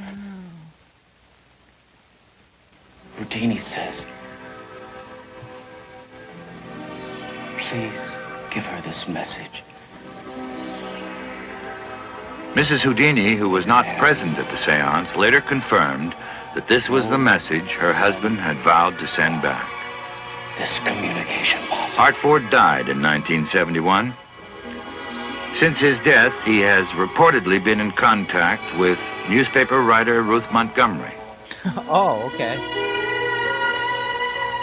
One of the leading political correspondents of our time, Miss Montgomery shocked her readers with accounts of her daily writing sessions with Art Ford's spirit. Here she tells of her earliest contact with Ford's spirit. Well, he first of all told of his own passing, saying that there I was lying in excruciating pain in my hospital bed, and suddenly I was free. I felt like a boy again. He said he saw his mother and sister and friends coming to greet him. And then he went on to tell about other souls over there and what they do and what it's like to be on the other side. I've had tens of thousands of letters from that book. And so many of them start out, you have removed all fear of death early from me. edition was one of I my used to be terrified of it. I don't know what that and now was. I feel no Kyle fear at Chandler. all. Well, I feel that, to me at least, it proves survival after death. Tomorrow's There's no question in my Every mind day anymore you but go what out and we you try to survive save as people. as It was a personalities, great, as, it was a as great show. individuals. At least I remember it being great. I haven't seen it in These three men, father and sons, the Veilleux family of Waterville, Maine, advanced several photographs they have taken as additional proof of the survival of the spirit. This soundtrack. Following instructions they claim to have received from spirits in the other world, they have taken pictures at appointed times and places. This was the first of 2 pictures made after one such communication. The second showed a spirit-like image of a young woman. The spirit images they photograph are not visible to the naked eye. They appear only on the negative after processing. They are usually old magazine images. Double The Veilleux exposure. photographs are still not documented, but one picture has convinced many of their legitimacy. It is a spirit photograph of this man, Bob Brown, shown here in the only known real-life picture ever taken of him. Without any knowledge What do we of that think about original spirit photograph, images, Emma says. Mhm. We have a pretty excellent collection of vintage spirit photography. Mhm. We have several mumlers. We've actually written about it a few times in the Patreon. So you can see some of our more favorite ones. I mean, they're very obviously a gimmick. Mhm. Once you know how it was done, you know, Mumler was tried for fraud. Mhm. They were just double exposures, most of them. And some of my favorite ones, I mean, that doesn't mean that I can't sit there and enjoy it as an art form. Mhm. What's funny They're too beautiful. is and that like after the fact, it's not like the photos themselves don't have an intense energy about them because Oh, for people sure. had them and held on to them and they were like so important. They were like to sacred people. images to They were. people. They were like literally, you know, they were treasures. They were like such precious things to the people who had them. So they definitely have an energy and a vibe about them themselves, but that doesn't necessarily mean they're real. No, but Mhm. what an unique. Mhm. Like, here's the thing: nobody does those anymore. No. You know, they're what a unique way to remember that your loved ones are still there. Mhm. You know what I mean? It is sad. There's a lot of it that's sad. In fact, one of the things that I would really like to post in the artifact file soon is we managed to get a really beautiful spirit photo of a woman with the spirit of her husband Mhm. behind her. And again, not real, very obviously a double exposure. That's how these things were made. But it's accompanied by a 3 or 4 page letter Yeah. about the experience that she had going to sit for one of these. Mhm. You don't normally ever get to see that Yeah, you part of don't it. get the insight No. on the sitter and like what their experience was and what it meant and means to them in the Yes. moment. Yeah. And it's very interesting. Do you think some people thought they were real and did them by accident? No. And I know I only say that because if you look into the process and we'll do a podcast episode Yeah, about we this absolutely someday. will. They're so fascinating and they're beautiful in their own right. But when you actually, it's the same thing these days where if somebody has a picture of a portal in the sky, or I don't know, what's his name? Lou, the UFO guy. Well, I can't think of his last name off the top of my head. Elizondo? Elizondo. Mhm. Showing a photo of what's actually a reflection of a lamp. Sure. And saying it's a mothership.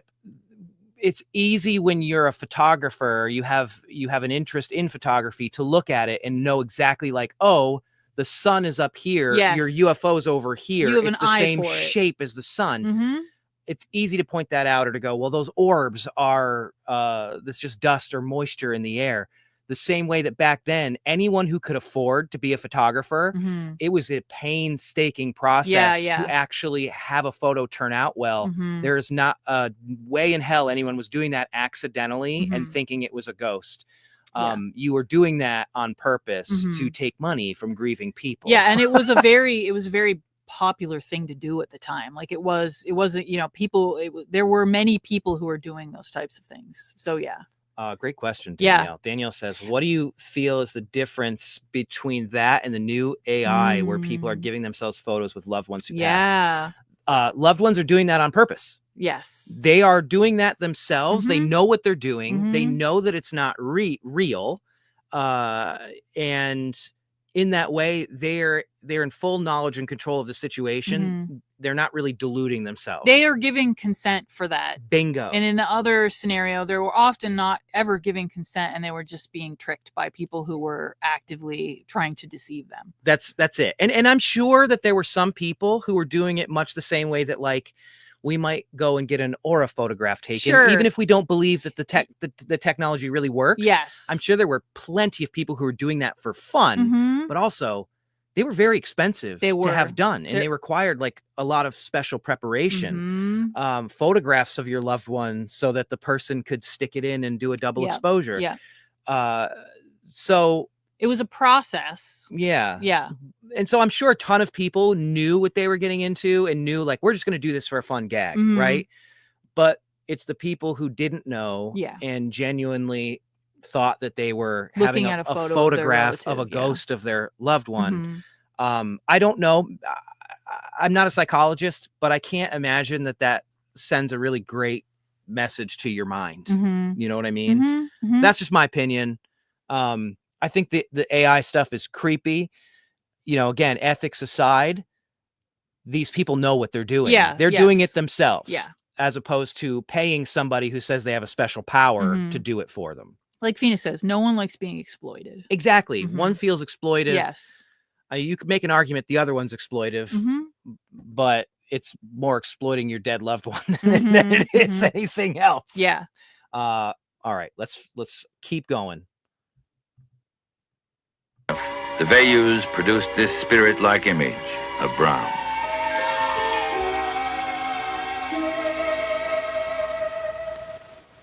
In earlier times, if you had heard people talking about spirits, about shadow bodies surviving death, you would have labeled the tales they told as ghost stories, fantasies to be read on a wintry night by a warm fire, something to enjoy or muse about on Halloween.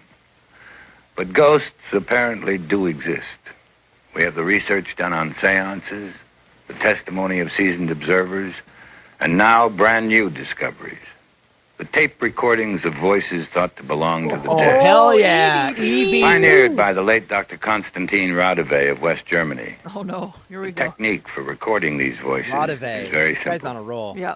And I remember at that point. Those who are currently involved in the taping of spirit voices, like Scott Rogo, Attila Oh, here he is. Bonzalé, Scott and Rogo. Raymond He Bailey, said they wondered if he'd tell show us up. that any conventional tape recorder can be Scott used Rogo is for one the of my purpose. favorite actual Spirit voices, they say, can be recorded anywhere.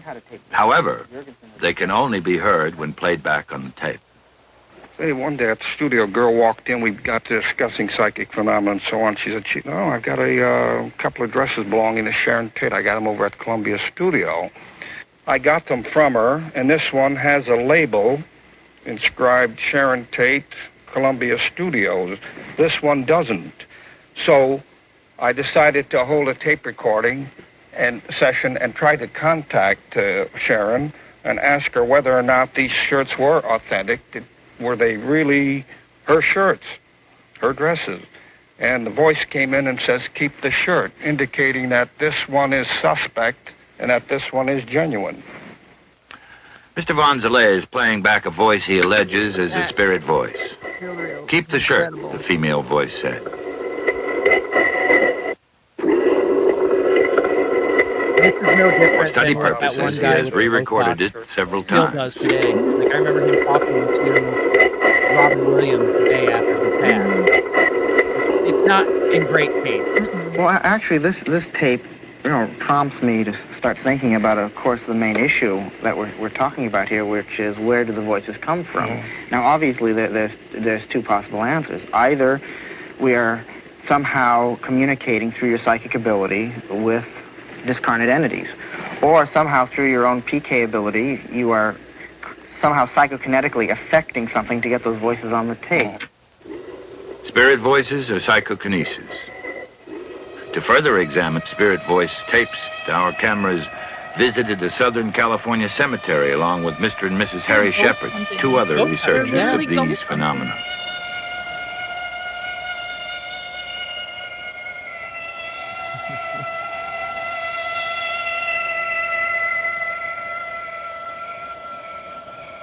They are attempting to communicate with spirits still trapped on an earthly plane.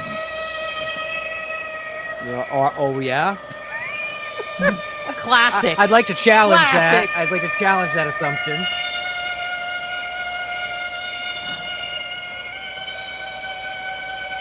This looks so good, though. It's amazing. I agree with Morgan here. Rogo's one of my favorite parapsychologists. And his book, Like others in the field, the Shepherds claim to have taped hundreds of spirit voices. Here are only 2 of them, still undocumented. Recorded at a cemetery not unlike this one.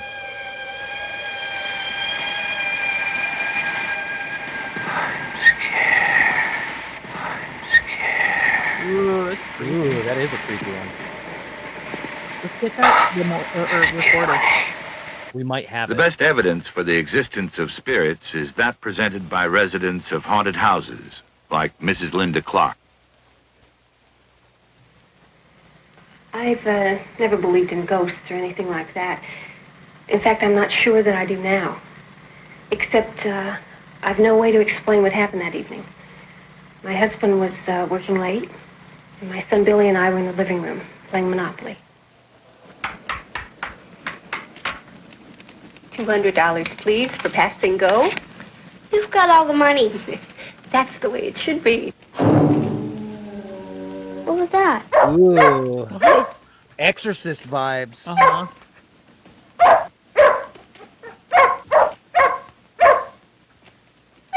Fred, come over here.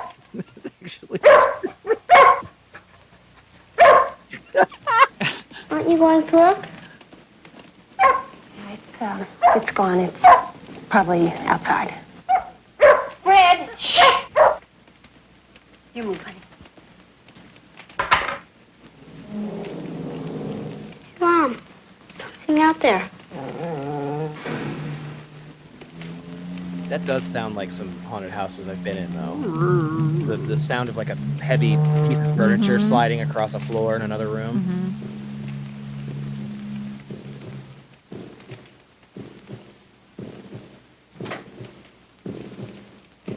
Got the heartbeat. This is scary.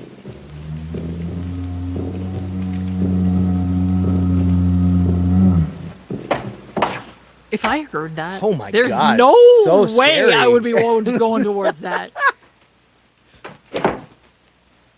Me, Fred, and that kid would be getting out of that house fast. Debunked. What is it? Nothing, honey. It's just growls from the nether realm. Well, I still hear it. If my pipe were doing that. One too many hours down there.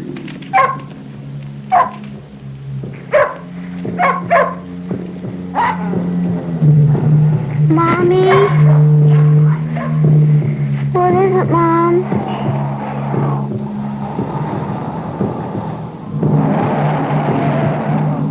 What the hell? This is scary. This is scary.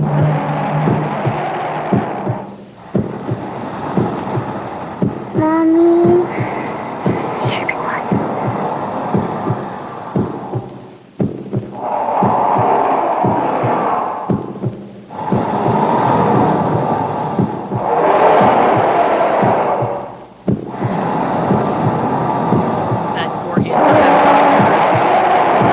Holy shit, this is terrifying.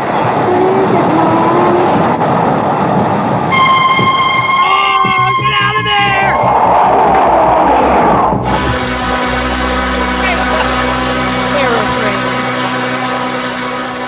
There are many reasons for a ghost to return. Sometimes not to haunt, Turtleneck.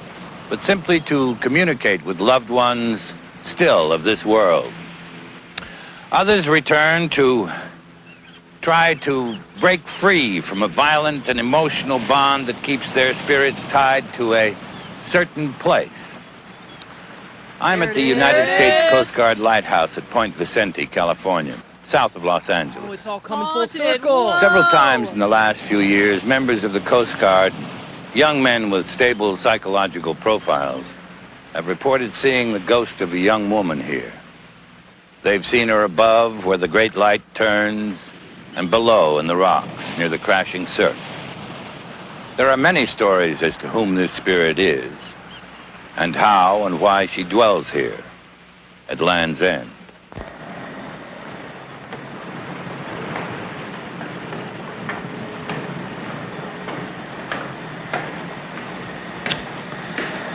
With me now is Peter Hurkos, the famous Dutch psychic who lives nearby in Los Angeles.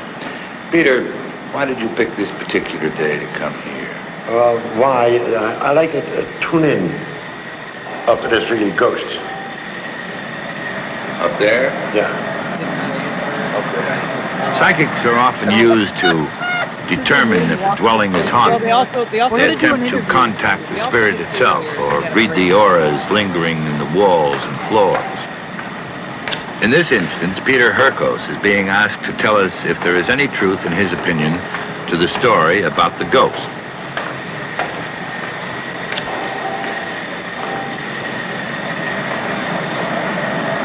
Raymond, what I feel, it's not a hoax, but it is a different story as anybody expect. I've picked up vibrations from around that tell you what the story is.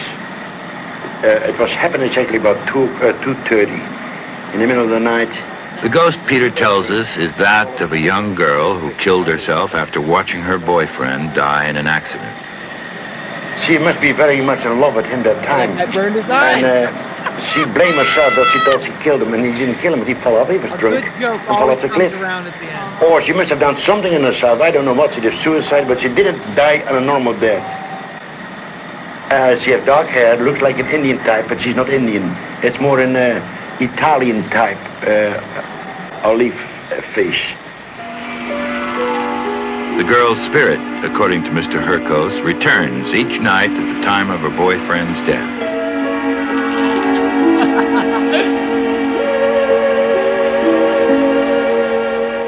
And according to the accounts given by various Coast Guardsmen, such a spirit does walk here. She walks, they say, at the ghostly hour of 3 a.m.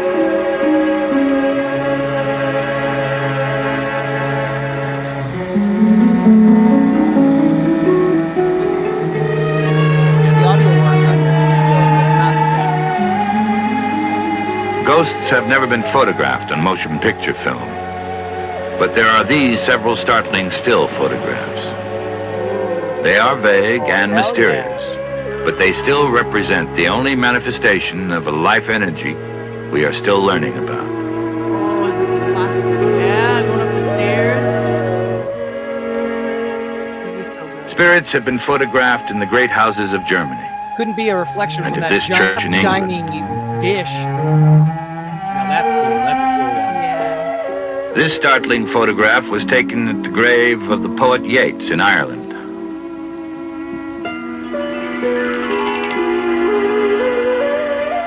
And this one at a cemetery in America.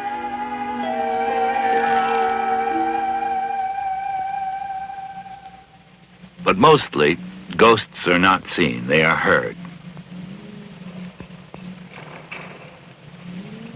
A ghost is often heard here in the dormitory of a boys' school in New England. Converted from an old family mansion, the school is said to be haunted by the spirit of a young woman who died on her wedding day. Mailbag at weirdhq.com. Please, oh my God, please. Coast Guard ghost stories. Yes. Please. That wind. Did you hear that? Ray, can you hear that? Leave me alone. Occasionally, one of the students claims to have seen the ghost.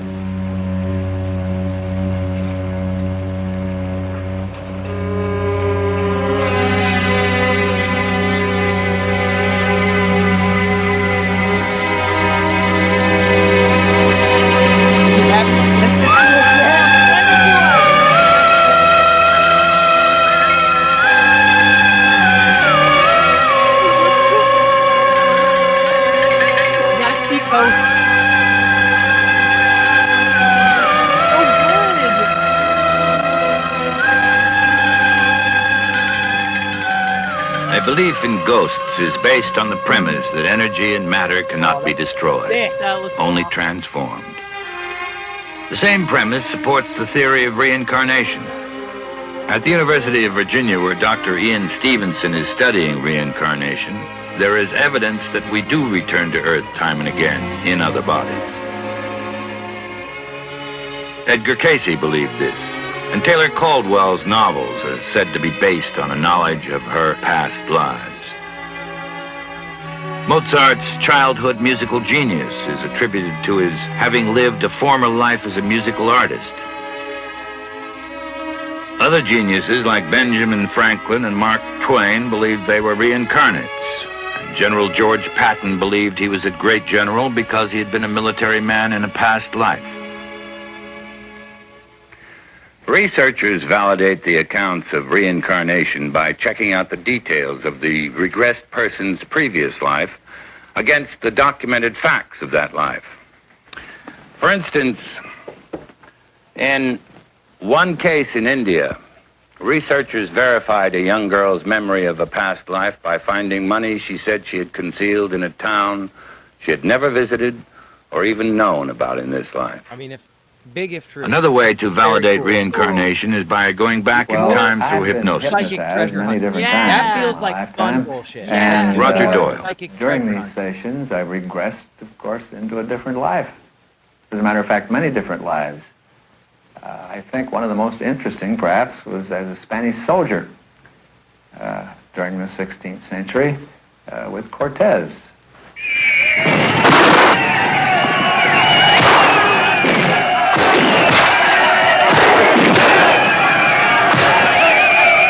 There's this a friend of ours went to a psychic. This is actually a very funny story. A psychic, they went to like a group. Read this first. Okay. I believe in reincarnation, but why do people always say they're reincarnated famous people? I think I was a farmer or something. Yes. You're going to love this story. A friend of ours went to like a group sort of meditation. It was a guided meditation to go back. It was sort of to regress back to previous lives. And during the process, everyone in the room was sort of coming from, people felt that they came from Egypt. They came from like all over the world. And our friend, the only thing they saw was a bucket. He was like, I saw a bucket. He was looking into and a bucket. Everyone else was like these elaborate backstories about yes, all of I was these Cleopatra in a former life. These amazing eras. Every occultist who says they're Aleister Crowley. And he was like, no, I just saw a bucket. I saw a bucket. That was on the ground. And that was it. And you know what's funny? The only time I've done guided meditations for previous life regressions. Yeah. And the only thing that I ever saw was that I was a little boy. I was in I felt like it was like Kansas or something like that. And I was standing in a dirty dirt field, just throwing a ball up in there and catching it in my glove. And that was literally it. I didn't have anything else happen to me. So I always think of the bucket and just throwing a ball up in there. Having a ball. Having a ball. Just having a ball. All right. This movie's great. I'm genuinely, unironically really enjoying this movie. Yeah. It's made very well. And you know what's funny? Tons of people are recognizing like actors. Yeah. So they used like real. Yeah. You said it was actors. like in movie theaters. Yeah, it was right? in movie theaters. That's cool. It's cool to see a high budget paranormal documentary this way. Yellow.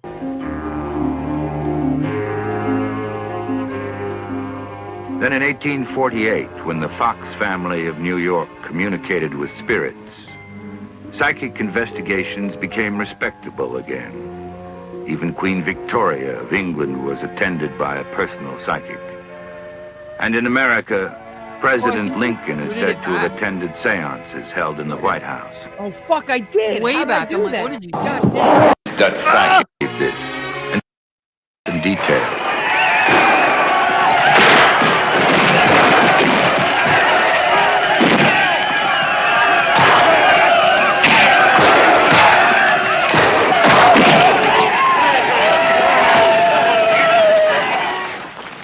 His recall of the habits of both the coastal and central Mexican Indians was that either of a scholar or of someone who had been there. In another period of hypnosis and during regression, of course, I discovered that I had been killed. And it occurred after Montezuma's death and during the time that the Aztec warriors were warring on us and driving us out of Mexico City. I was fantasy, dream, or the product of a fertile imagination. Stories like Roger Doyle's can be either. Or they can be what they say they are. Actual accounts of the adventures of past lives. Wouldn't necessarily The call mysteries of the world of psychic phenomena are many. They stagger the conventional imagination. Yet with each passing year, stories we thought were bizarre, like Roger Doyle's tale of marching and fighting with Cortez, become commonplace. The strange and the unknown are becoming the familiar. The shroud of mystery is falling away.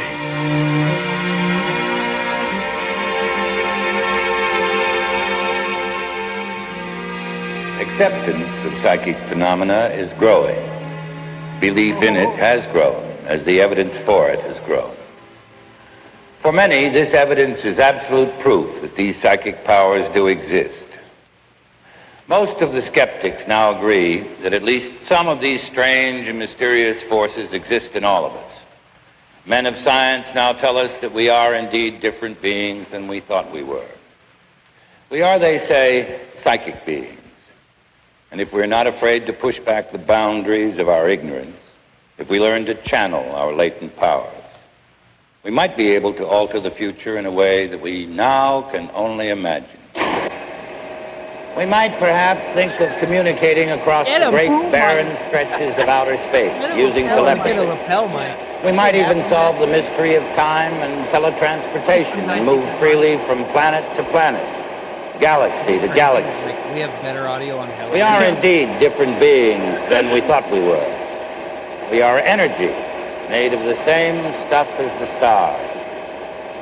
We are energy, and we are forever. Woo! What a way to end it. We are energy, and we are forever. All right.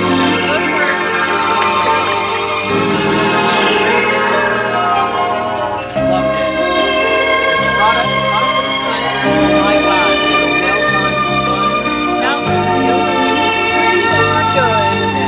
And soundtrack 10 out of 10. Let's see who scored it.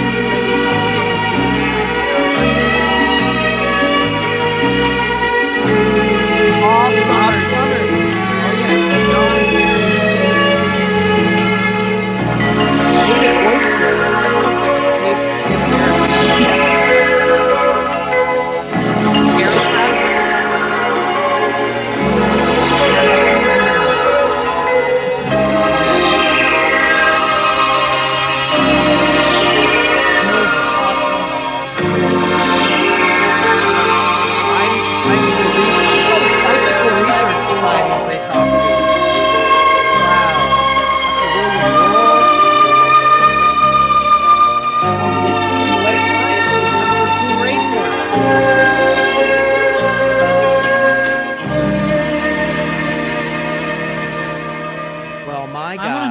Basement still. I really enjoyed that movie. That was pretty darn good, I gotta say. That was pretty cool. It was pretty. I actually got kind of a lot of ideas for fun like psychic tests that we can do. Yeah, we should definitely try and apply some of that stuff there. That's very fun. That was very fun.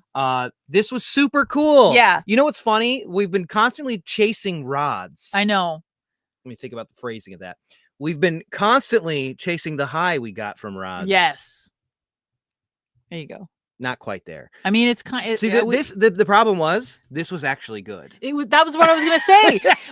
But here's the thing, though. Now, in terms of movie night lore, we have two categories. We have the category Actually of rods or actually good. Yes, so or rods. We have two categories to aspire to Yes.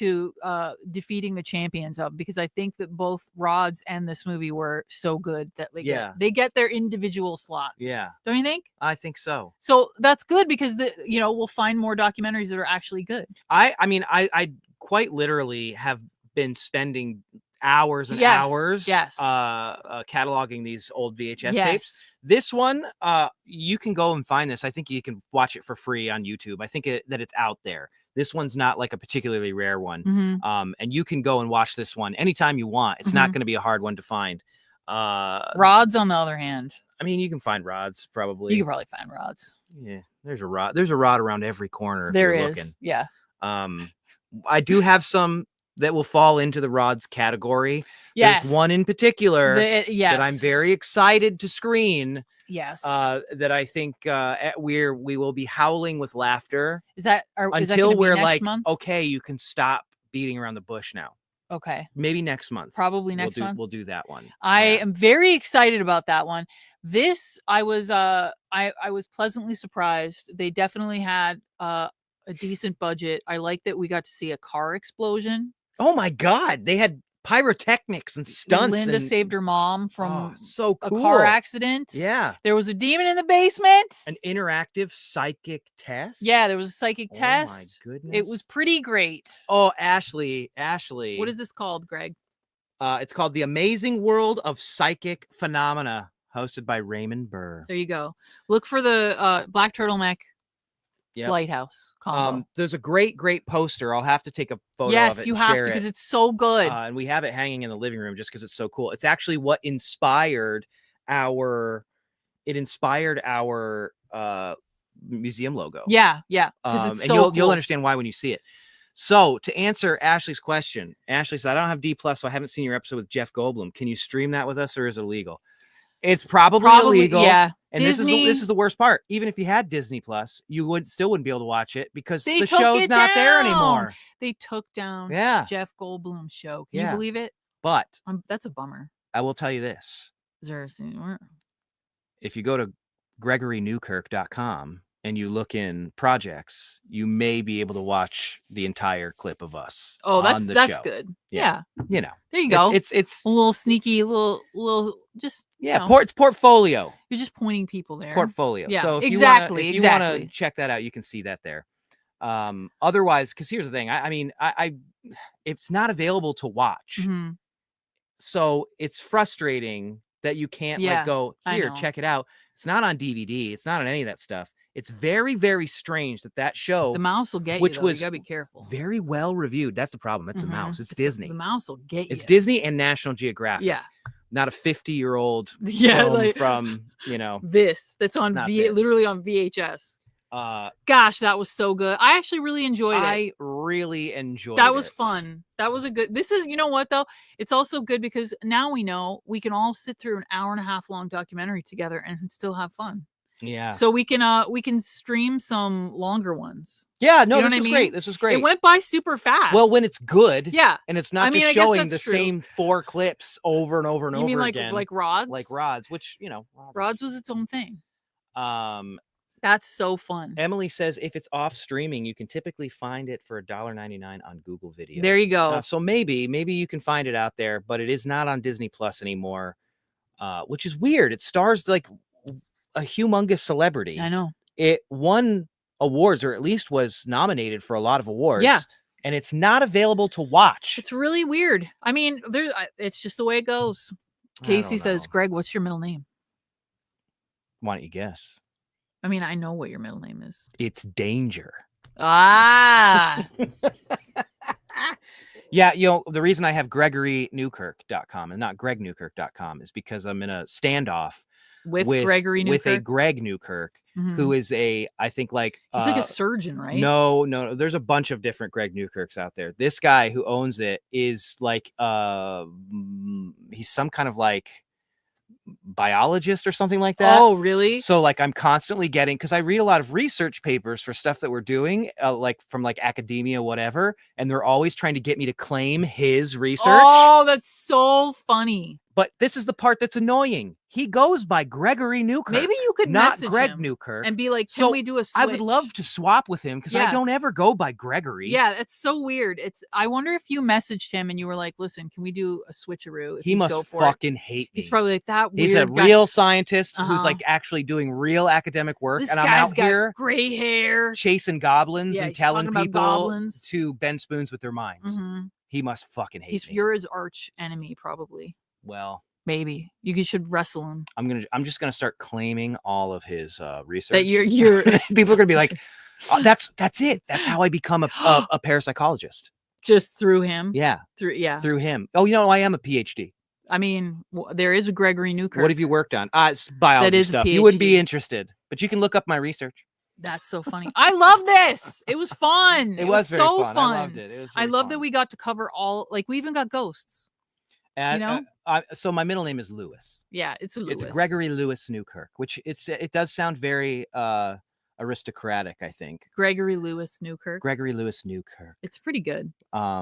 If I was a fancy boy, maybe I would go by that, but not me. I'm a dirt grub. You're a dirt grub. Just a Greg. Just Greg. As close to a caveman Just name Greg. as you can get. I like the name Greg. Greg. Greg. You got your big stick. Got my big stick. Yep. I'm just a big monkey. That was very fun. I do have a degree from Iceland. Yes. That's true. Yeah. That is true. We have his name. Get him. Get him. Now you know the full name of this demon. You can trap me Yes. inside of a crystal and then blow blow me you up up with in some the woods. dynamite Yep. on Destination America. Oh, remember my that? God, Remember that? No. Destination America? That network was around for like a very hot minute. It's where the Mountain Monsters debuted. Yes. It was There a was long time ago. A lot of stuff debuted on there. Anywho. This was so good. I love movie night. It's so fun. I'm glad we did this one and not the other one that was going to be more depressing. This was very fun. We would have been bummed out. Yeah. I think we would have had a pretty great discussion about it. Maybe we can do it later. But like, again, maybe that's something that we could do for like a more specific thing where we kind of give everybody a warning up front about some of the subject matter subject is a matter. little rough here and it's there. like, yeah, it's I don't know. It's tough out there right now. Things are a bummer right now. And do we really want to add put to more our bad stuff in our heads? We want I'd rather turtlenecks. Yeah, man. I'd rather we want synthy cool music. Haunted lighthouses. Cars guys exploding. getting tanked and screaming at cameras. Yeah. Until "Ah!" images show up. Yeah, we like that. That's Yeah. what we want. We want more of that. This was super fun. Loved it. We'll do it again next month. We'll have another one next month. I will pull a purposefully bad one next month. Yeah, so we should. I think Which that's is subjective. Good. That's I know. fair. I know, but it's a good one. It's so bad. It's God. good. It's even if you just saw the cover of it, you'd all be screaming. It's We true. can't show it to you. It's too good. But you know what? I feel like again, we now have two categories: good and good because it's not good. Yeah. Right. So we So bad can. it's We've good. a lot of shoes to fill here because this and Rods really brought it. I think at the end of the day. We'll do some talking to Liz and Lou next month. Yeah. We'll it's time to check in with Liz and Lou, Mhm. and we'll have some fun experiments with Liz and Lou. Yes. Before we head back out onto the road for a short tour this fall. Mhm. If you haven't decided to come see us yet, you can make a decision. Go to Newkirk. You can make a decision. NewkirkTour.com. I did just get an update that I think next week the rest of the tickets will be on sale. Yes. So any of those dates that haven't gone on sale yet, I believe that most. Yay, of them that'll will be on fun. sale So we'll next do an week. investigation with Liz and Lou next month. Yeah, I think That's that'd be so fun. fun. Yeah, maybe we'll do Yay. some more experiments. Yeah. We did the first one we did with them was really fun, and it turned out much It was- it weirder. I was- think in retrospect. It was absolutely. Yeah. Anyway, Yeah. I am. Somebody says, "Do you mind long stories for the mailbag? I have 3 interconnected stories. As long as they're good. Yeah, As send long them as, in. as long as you think people are going to be entertained by them, because we're not the judges. I just want you to know. Yes. Connor goes through them all, and one of the things I want to stress, I always stress, because there's some people that get bummed out if their story isn't read right away. It's maybe in Connor the category. Connor has an entire categorization for all the stories, Mhm. so he might be saving them for a themed episode. Yes. Sometimes he just like peppers them in. Yeah, like we read one this week that was from November. Exactly. So it might just be sitting in an interesting Yeah. little category that we Take a haven't talked chance. about yet. Send them in. You never know. Please, You we never want know. to hear them. I Um, love hearing them. But don't send them to our personal email Yeah, addresses. send I them to know mailbag. people get sneaky and they think that if they send them to our personal email addresses, It's impossible we'll to read them. organize that way. It'll literally not get It'll read get lost. because that's not our job. Yeah. that's somebody Send else it to does that. mailbag. Mailbag at weirdhq.com. Somebody pretended that they didn't know the email address, which is why they emailed us. And I'm like, oh, you don't actually listen to mailbag Listen, then. they shot their shot. Yeah. It's got to be fair. You got to listen to other people's Yes, stories that's if you want your true. story That is read. very true. So you To have be to listen fair, to mailbag. to be fair, yes. Yeah. Fair to everybody. So mailbag at weirdhq.com. Do it. listen, it's not that you're bad at writing and haven't been picked. We fix a lot of people's writing. Sure, if they before we read it. Well, we help you out. Don't worry about it. We don't want anyone to sound or look stupid. No, we would never do that to you. We'll help you so out. If you feel bad about your writing, or you don't think that your writing is very great, don't worry. We're not gonna make you sound like you're bad at it. No, and where you don't have to be the best storyteller to tell us your story. Don't worry about that. We just want to hear it. We want to talk about it. Yeah. Have fun. Yes, my email address is for goblins. Just goblins only. And lots of extremely very frightening emails, scary stuff that I would never read on Mailbag anyway. And you don't want to be mixed in with those. You don't want to be in there. It's too scary. It's not that I don't want to read your story. It's just that it will get lost in a sea of insanity. It will. If you try to send it to my personal address. I've looked. Yeah. It's scary. I'm not joking. I have a folder that says, look here if something happens to me. Hate that. Someday we'll have so many stories to tell you about some of the more exciting emails we've received since Hellier. We could read some of them. I think you guys would be genuinely terrified for us if we did that. You probably would. So mailbag at Weird HQ. The reason we say that is because that is literally only given out to museum members. Yeah, no one else knows about that. Nobody. You guys are the only ones who get that podcast, and so it is the best place to send those in because that's all that it's for. And again, I don't want anyone to feel bad if your stuff hasn't been read yet. Connor is categorizing every single one of them, and it may show up in a themed episode. And we would never, if you don't feel like your writing is up to snuff, we would never represent you that way. No, don't worry. We just want to hear your stories. Don't worry. Read the scary ones for an episode. Oh my God. No, I'm not joking. They would genuinely, you would feel very afraid for us. They are. And I think they would really bum you out. Probably. Yeah. It's true. We'll keep it light. We will. We're going to keep it light. We gotta. Okay. Well, I loved this one. I think this was great. I had so much fun. I learned some fun new things that maybe we should try for experiments. I really think we should try the taste one. Yeah, that's and a I fun really one. think we should try the sleep one because wouldn't it be funny if we had two cameras and you guys just watched like either one of us sleep? Yeah, and then we would wait. You know what I mean? Yeah, that would be so fun. But we'd have to do it with like the brainwave. Yeah, scanners. It would be a longer stream too, because a lot of it would just be you watching somebody sleep. But like, it would be very fun to try. I think it would be. Okay, we got to do great. it. I love that idea. It was very educational. Again, this is Psychic Spy July, so there's more stuff going on this month. Magic of the Month class. We have a really good class. We're doing we're doing a couple different things. We're doing we're talking about a few things, and then the end of the class is ending with a guided meditation. And I will tell you the name of the guided meditation. It is called. No, I'm not going to tell you. I'm not going to tell you. No, Dana. I will. It's called the guided meditation is called Positioning the Satellite. So I'm going to be. I wrote. It's so visual. It is so fun. I wrote a really cool guided meditation for us called Positioning the Satellite, and we will be doing that guided meditation together on Sunday. So that's Sunday. Yep. New episode of Mailbag on Monday, and then you will receive some instructions on how to remote view. Connor has spent the last month just reading a bunch of different books from different remote viewers. Yes. Some of them who claim to have worked for the government, some of them who claim to have been trained by people who did that, some people who are independent. And he's really putting together like the ultimate best of every technique. Yeah. So you will be able to go into our live experiment with the best method. That's so for fun. Remote viewing. And the way it's going to work is you're going to do remote viewing alongside Dana. Dana won't know what we're doing. It's me and it's you. Just me and Connor will know. And then after that, Dana will only know, and she will try to send you the images, and we'll see how well that works. I cannot wait. It's going to be so fun. It will be so fun. And if any of it works, I'm going to be so like the thing is it's going to work regardless of whether it does or it doesn't. We're going to have a lot of fun trying. So let's have some fun. No pressure. Let's try to be psychic.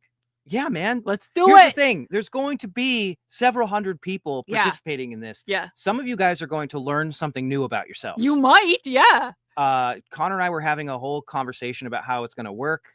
today, and I'm very excited. We started choosing some of the stuff. Team Dana, we're gonna crush. There's no Greg and teams. Connor! There's no teams. I want you to succeed. We're on the same team. I realize that. It's very funny though. Okay.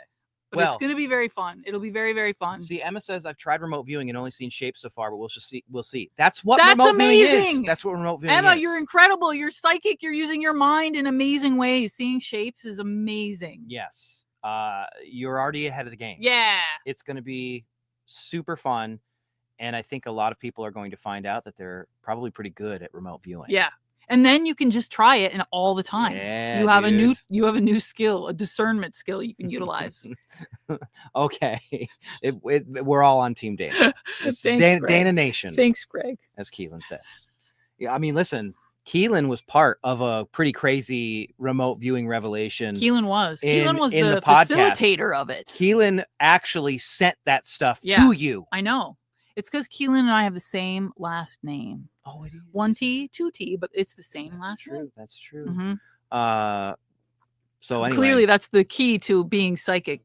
Psychic connection. To have the right last name. Have to have the same last name. Perfect. That's how it works. Obviously, duh.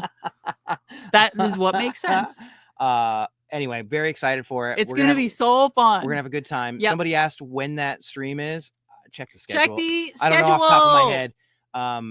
There's other stuff that is coming out too, so make sure that you check the schedule. Always also check the schedule. Before I forget, because we have kept talking about how Magic of the Month gets a very cool surprise this month. Some of it arrived today. It's true. And I cried.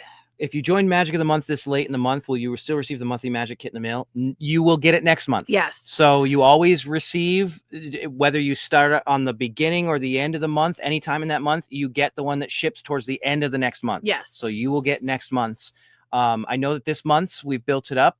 You will still receive the fruits of that labor. It will continue on. Yes. It will continue on. Magic of the Month is changing a little bit. Yes. Is sort of what we're hinting at here. And it will continue on from this moment. So don't forward. feel bad if you haven't been able to get in before. Don't feel bad at all. You will still feel very excited. You will still be able to have the fruits of this labor. Yes. And we're working on opening more slots too.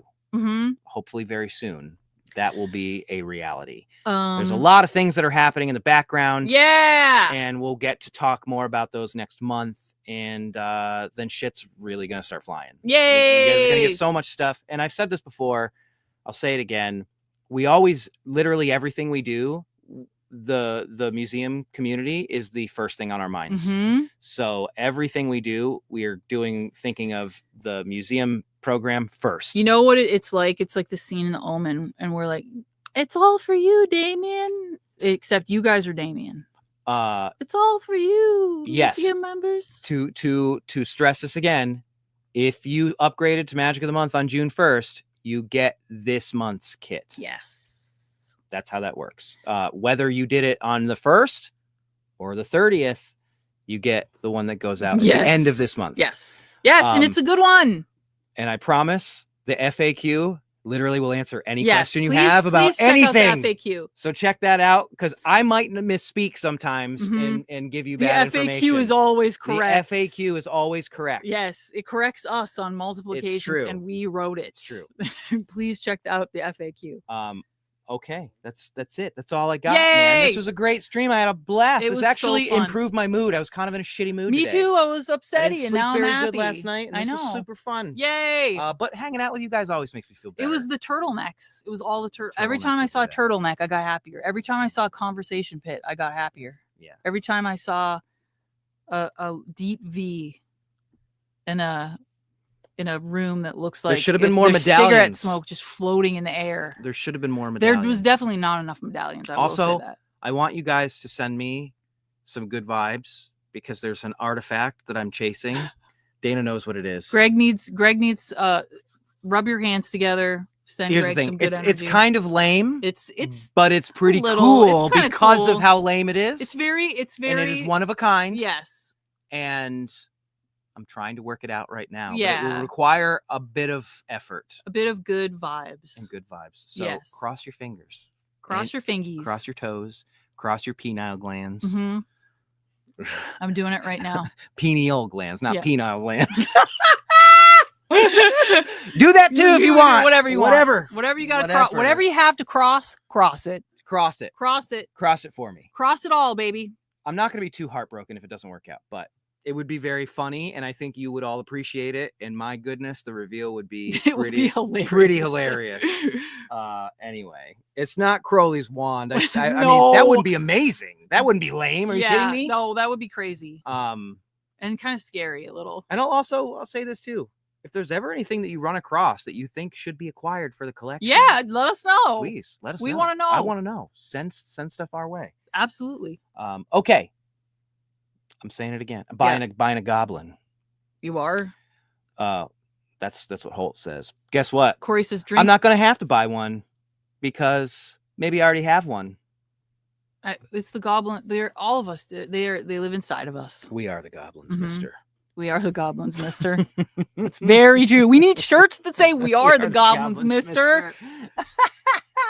Corey did say drink every time you said glands today.